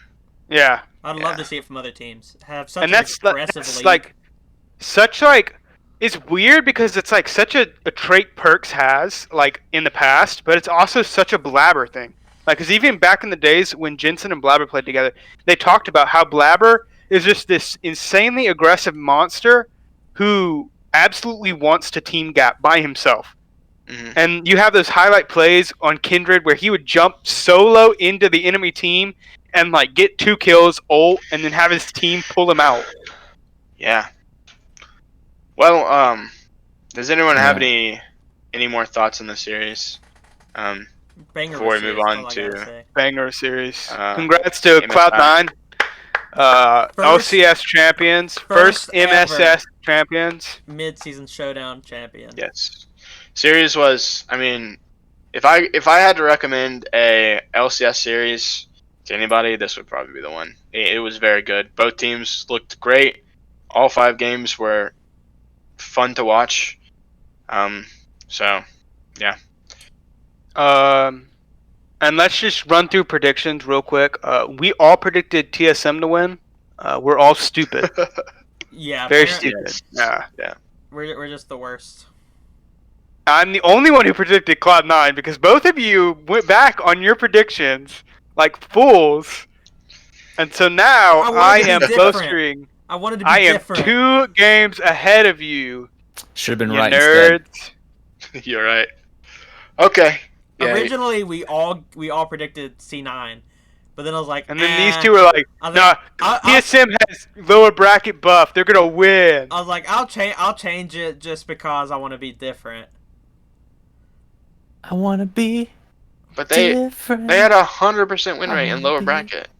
How can you go against that? That's their first loss ever in the lower bracket. And it was an embarrassing loss. It was. Okay, well, that is it for LCS. Do you guys want to move on to MSI? We also got all of our guarantees wrong. Yeah, guarantees. All got wrong. We're not talking about that. If anyone's paying attention. MSI! So, this week is special because we actually have NA's group completely finished out as we speak. So, NA's group is going to be the former world champion, Damwon Gaming KIA. The NA representative, Cloud9, the Japanese League winner, Detonation Focus Me, and the, I forget where, LLA, I think Latin America League winner, Infinity Gaming.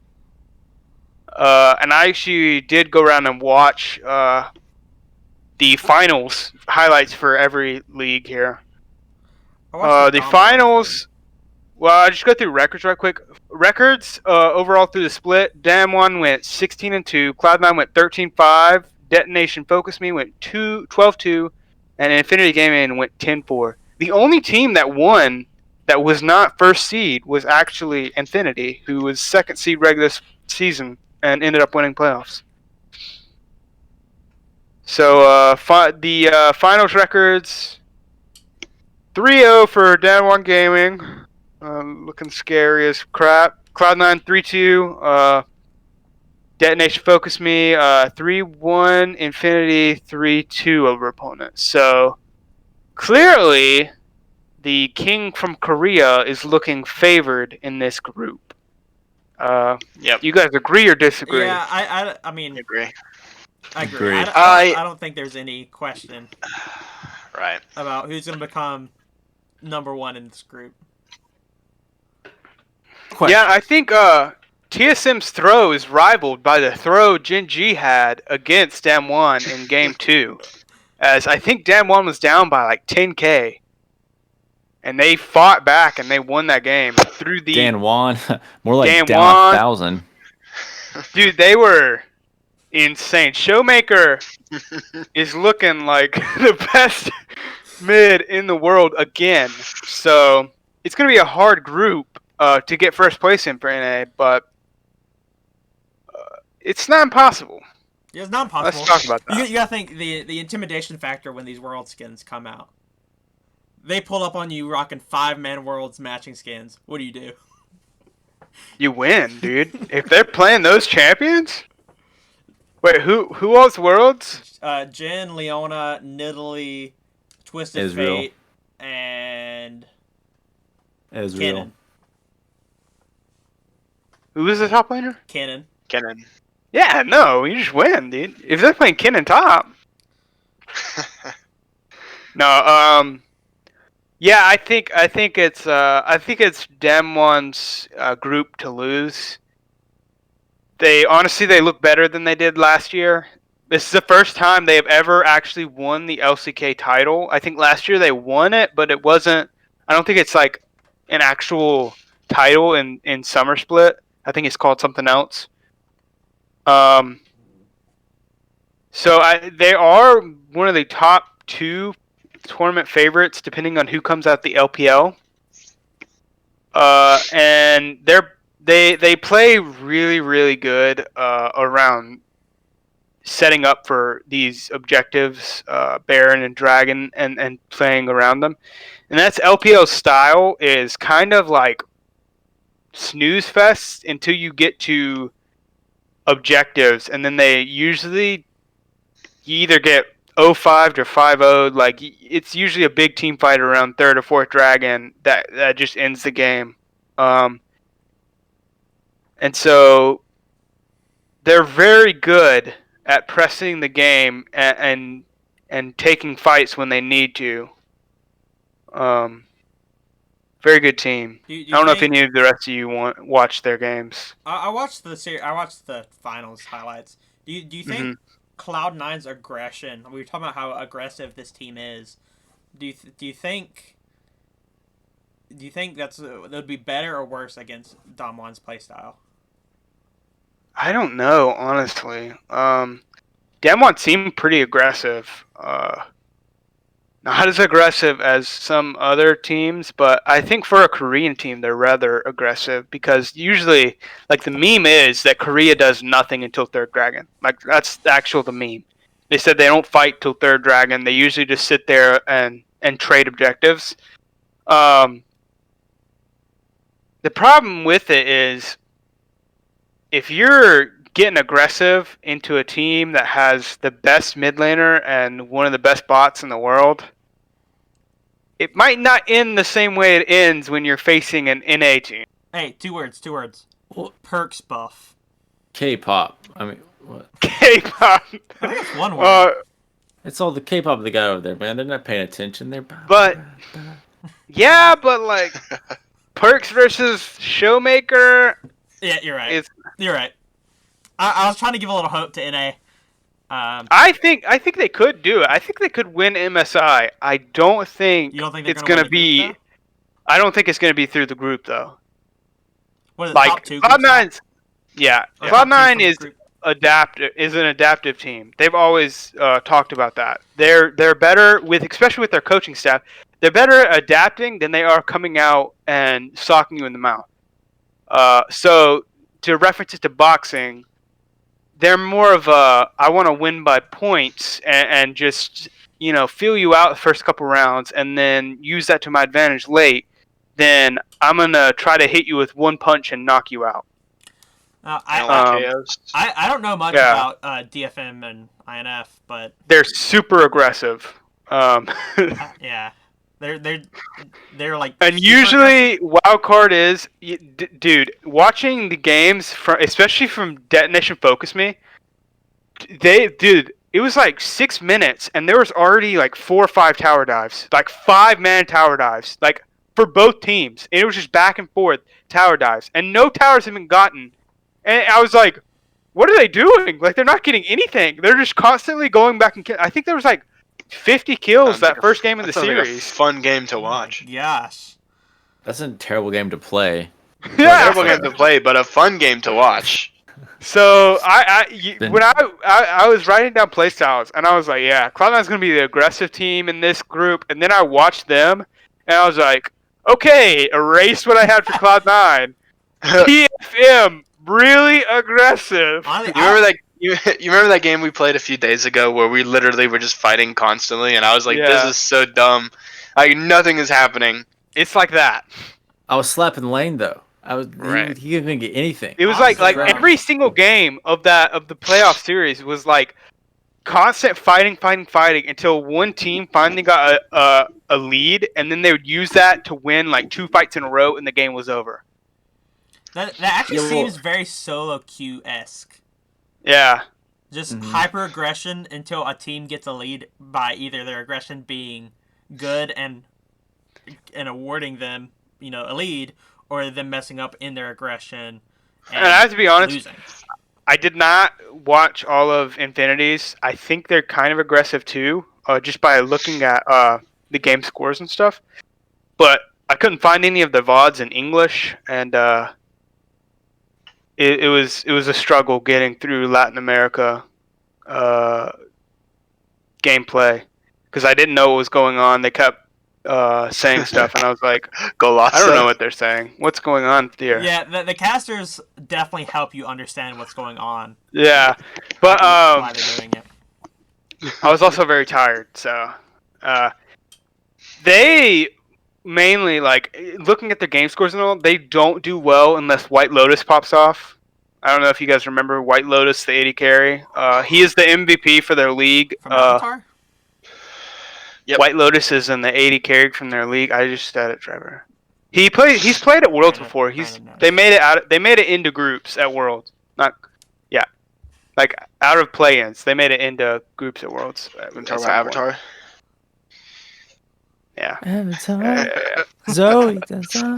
So just watching all the gameplays, I think Detonation might have a fighter's chance at coming in second, depending how Cloud9 plays. But Do you think their aggression, if they're like this hyper aggression that you're saying, do you think that throws C9 off of their game plan, or do you think I don't Do you know, think they're dude. preparing for it right now? I mean, I would hope they're assume prepared so. for it. Yeah, but You I don't. also have to take in the fact that NA is a patch behind Yeah, that's true. everyone. So Yeah, but- they're playing a little bit of catch up. I But- mean, it's they have 3 weeks, but still. honestly- It does help. It does help that NA is one of the first teams done with finals. So True. Yeah. I True. know that they are patched behind and it sucks, but you got to think there's like all the rest of the groups. Like some of them aren't even getting finished till like a week before MSI. So it's right, like, but they're still practicing on the new patch though. well, yeah, but like How would you? Cloud9 go has more about- time to adapt. How would you go about practicing against that aggression? Just like you said, they scrimmage their Play ARAM. they I they mean, scrimmage their academy team, but you can say, hey, academy team, play really aggressive. But I doubt the academy team is on the same skill level as the teams that are making MSI. I mean, there's Even if they are, they might not know how to play aggressive. Yeah, I mean that's a whole play style that that's such a hard thing to practice against. yeah, but it's also it's like it's so weird aggression. It's like they're not getting anything from it.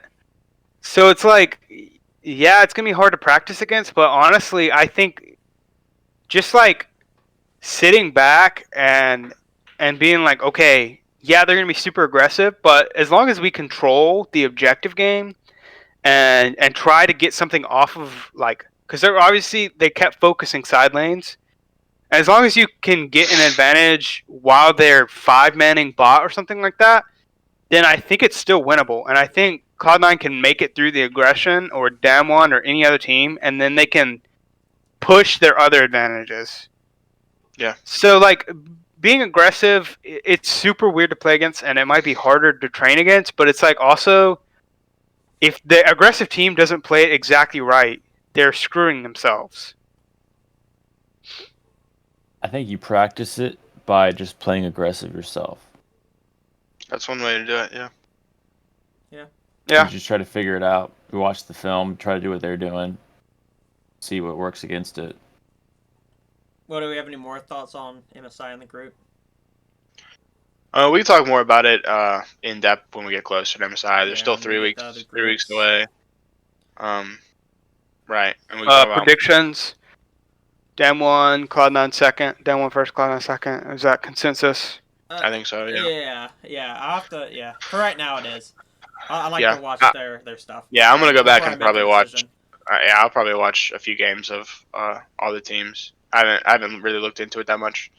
And then obviously later on we'll know all the teams, and we can talk about MSI as a whole. Going into MSI but yeah, I think that's gonna be it for MSI because I think we covered NA's group pretty good so far. All right, so our last Lastly, segment. Yeah, last a segment. new segment. New segment. Let's Calm go. or concerned. Segment where we're gonna bring up a team or a situation. We're gonna tell you if we're calm or concerned about the team or situation. For this first week, we have the two NA teams that did not make MSI came second, third. Team Liquid and TSM.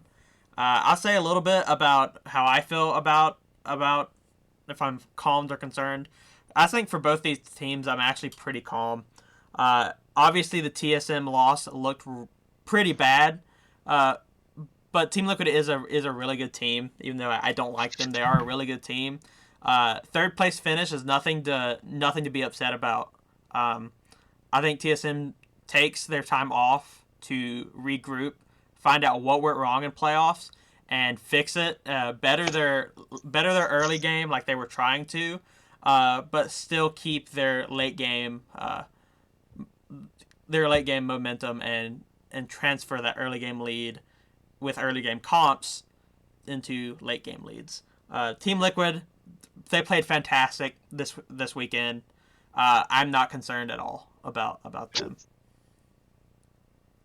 Yeah, I mean, I think I agree with both of those. I mean, there's nothing to be concerned about whatsoever with TL. They are second place, and they could potentially be first place next split. They played phenomenal, so I wouldn't be concerned. And TSM, I mean, they definitely blundered a little bit, but you know, they have a young coaching staff, and they have a team that hasn't really played together a lot. I mean, they're still fairly new as a group. So when I say they're new, I mean they're like 4 new players. Yeah, newly formed. Right. But anyway, I mean, yeah, they have a lot to work on, but I think they know what they can work on, and they know how to work on it. So they have a lot of time before next split, and I think they can work on it. Hot So take. I'm not really concerned. I am concerned with TSM. Me too. Okay. I am. Well, why are you concerned? I am concerned because it does not look like they have fixed the issue they have had for the past 3 years. In the fact that this team is a team that likes to play for late game. This team is not a team that likes to focus on early game. And the concerning part isn't the fact that they didn't try to work on early game, because they did. They drafted later in the split. I don't remember much of early. They did try to draft these comps that worked on early game and try to press the lead. But it's concerning to me that they didn't look like they knew how to play it. Like, to me, it looks like they're not practicing it in scrims. It looks like they're playing a ratio of probably like 3-1. 3 of these put PoE on mages and scale for late game and just worry about controlling barons. And then one of these, okay, let's put them on Lucian. Let's try to get this early lead and snowball it. And it's concerning because it might work in NA, but I think you're still going to be in the same situation at Worlds this year if they don't figure this out. You're going to go to Worlds, and your playstyle is not going to fit playing against these higher teams, and you're going to see the same results. Mm-hmm. And I can see that. I don't think it's an issue they can't fix. I think it's very fixable. I think they have a team that can fix it and they can play multiple styles. And I want to see them play multiple styles. It's just concerning to me that they have had this problem for so long and they have identified this problem. They knew it. Coming out of Worlds, they were like, we only have one play style. We played terribly. We don't want to play at Worlds like that again. We got 06. Like, they addressed the issue. And then you come back and a whole split long, you feel like it's not going to be an issue anymore, not going to be an issue, and you get to the playoffs and it's just an issue again because they played early game comps twice against teams that were with the same record or better than them, which is Team Liquid, and both times they got these ridiculous leads and they threw them away. I think it's I wouldn't say concerning. I think it's very weird that this Concerned. Concerned. I'm not concerned about it. I think it's weird that they bring in this younger coaching staff, Bjergsen coming up from being a player, and then you bring in these 4 people who haven't played together. It's weird to have the same problem with 4 separate people and a new coach and a new coaching staff. Well, that's why it's concerning. Right. So if you're TSM right now, if you're a coach on TSM, you should be 100% concerned. Okay, this is a league that, from what you guys have said to me, is basically the top 3 teams. And both 100 Thieves and Dignitas finished 1 game below you, right? And it was not a close matchup with the second team in the league, right?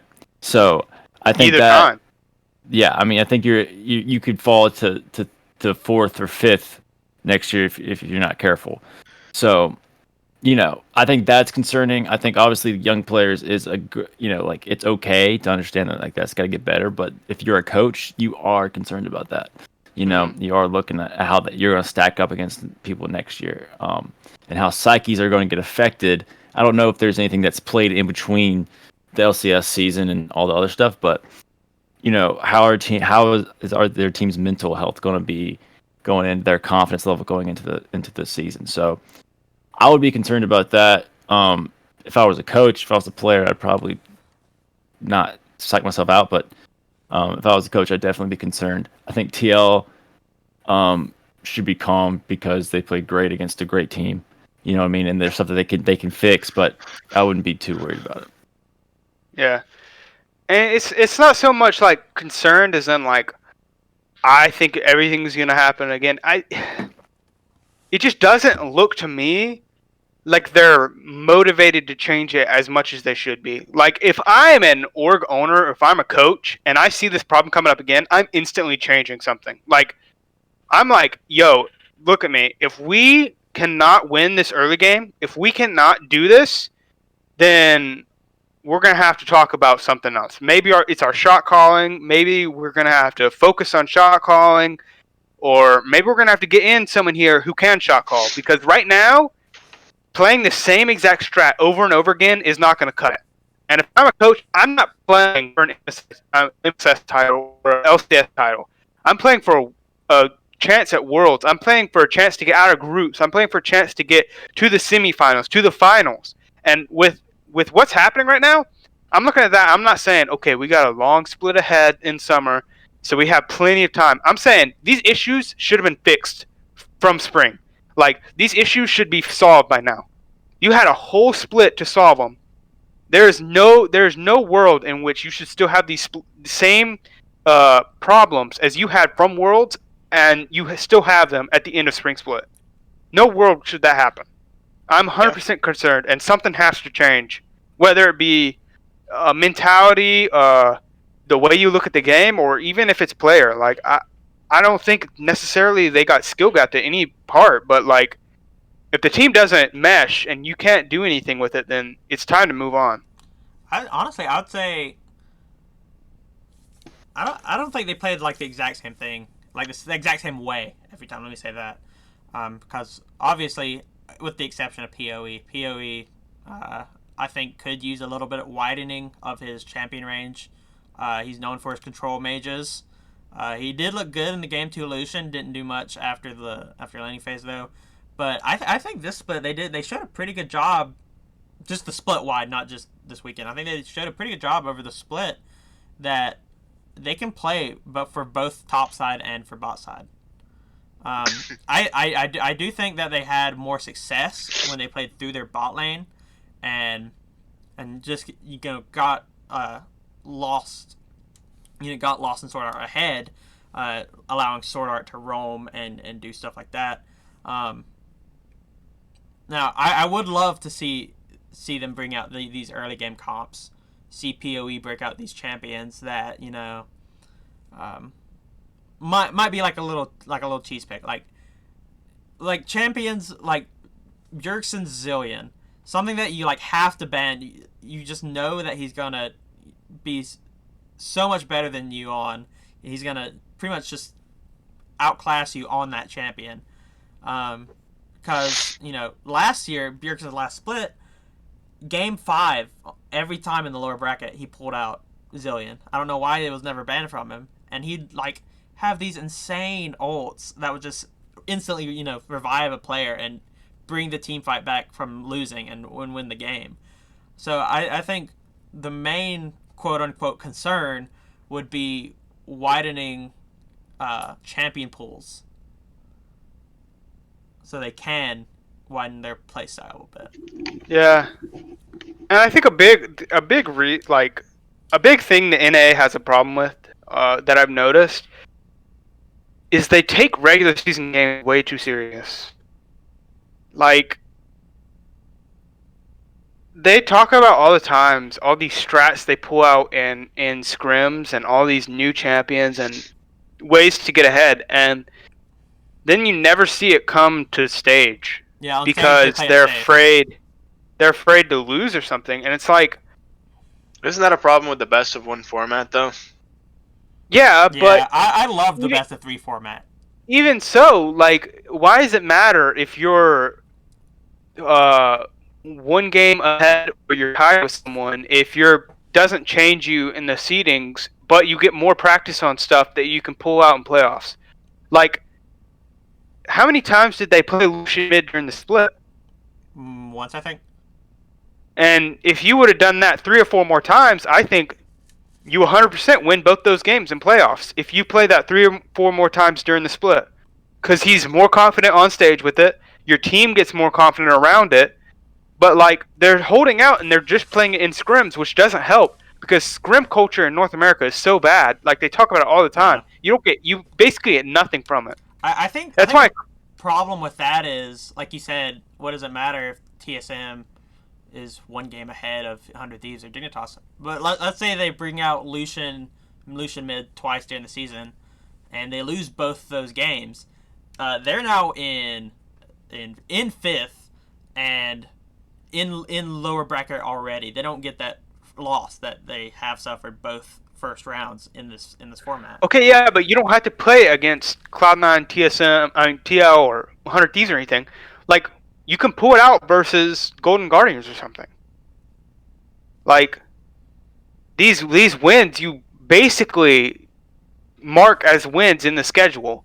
Like, why wouldn't you try something that can help your team better? Like, why are you playing these cookie cutter comps where you put PoE on one of his 3 champions he played all split long? Like, why are you doing that versus a team that you don't have to play so generic? Like, you can take risks against. You can get better. Like, if you just play Azir as PoE against Golden Guardians and you guys smash, you're not learning anything from that. You're playing the worst team in the league and you're not getting anything because of the skill gap. But if you take that and you play something you're not as good with, and you might fall behind early, but you get to know a matchup better, and then you win the game, you're learning so much more than if you stomp with the champion you're already mastered at. Could you imagine if you could sub in League both players, mid-game, and champions? Hold on. That'd be funny. Players mid-game. That would be interesting. Jensen, you missed your Zonias. Get out. Oh no, we're replacing you. I stand corrected. In Season 11. Hold on. LCS Spring 2021, that's what I want. Yeah, I don't know what you're saying. He's 11, dude. What the? Yeah, hold on. It's not loading. Punta Cana. Okay. LCS Spring 2021, I stand corrected. Power of Evil did not play Lucian in the normal season. Exactly. He played Azir, Syndra, Victor, Corki, Seraphine. Like, that makes no sense. Why are you playing Corki there? There's a few Oriana games in there now. Like, those could have been Lucian games, because Corki does the same thing as his other picks. They're late game, but you could have switched it up. He didn't play any early game focused champions during the regular split, and if you're gonna pull it out in playoffs, you better have experience on it. That's all I'm saying. Yeah. Well, we're running a little bit long, so any final thoughts? Outro, baby. Outro time, baby. All right. Trevor's favorite time of the night. Go ahead. It's the one thing I get to do. All right. Thank you guys for watching, listening, whatever you're doing. Don't forget to comment, like, subscribe, interact with the video. Comment what you hate about us. Comment what you like about us. Tell us how cute Payden looked today.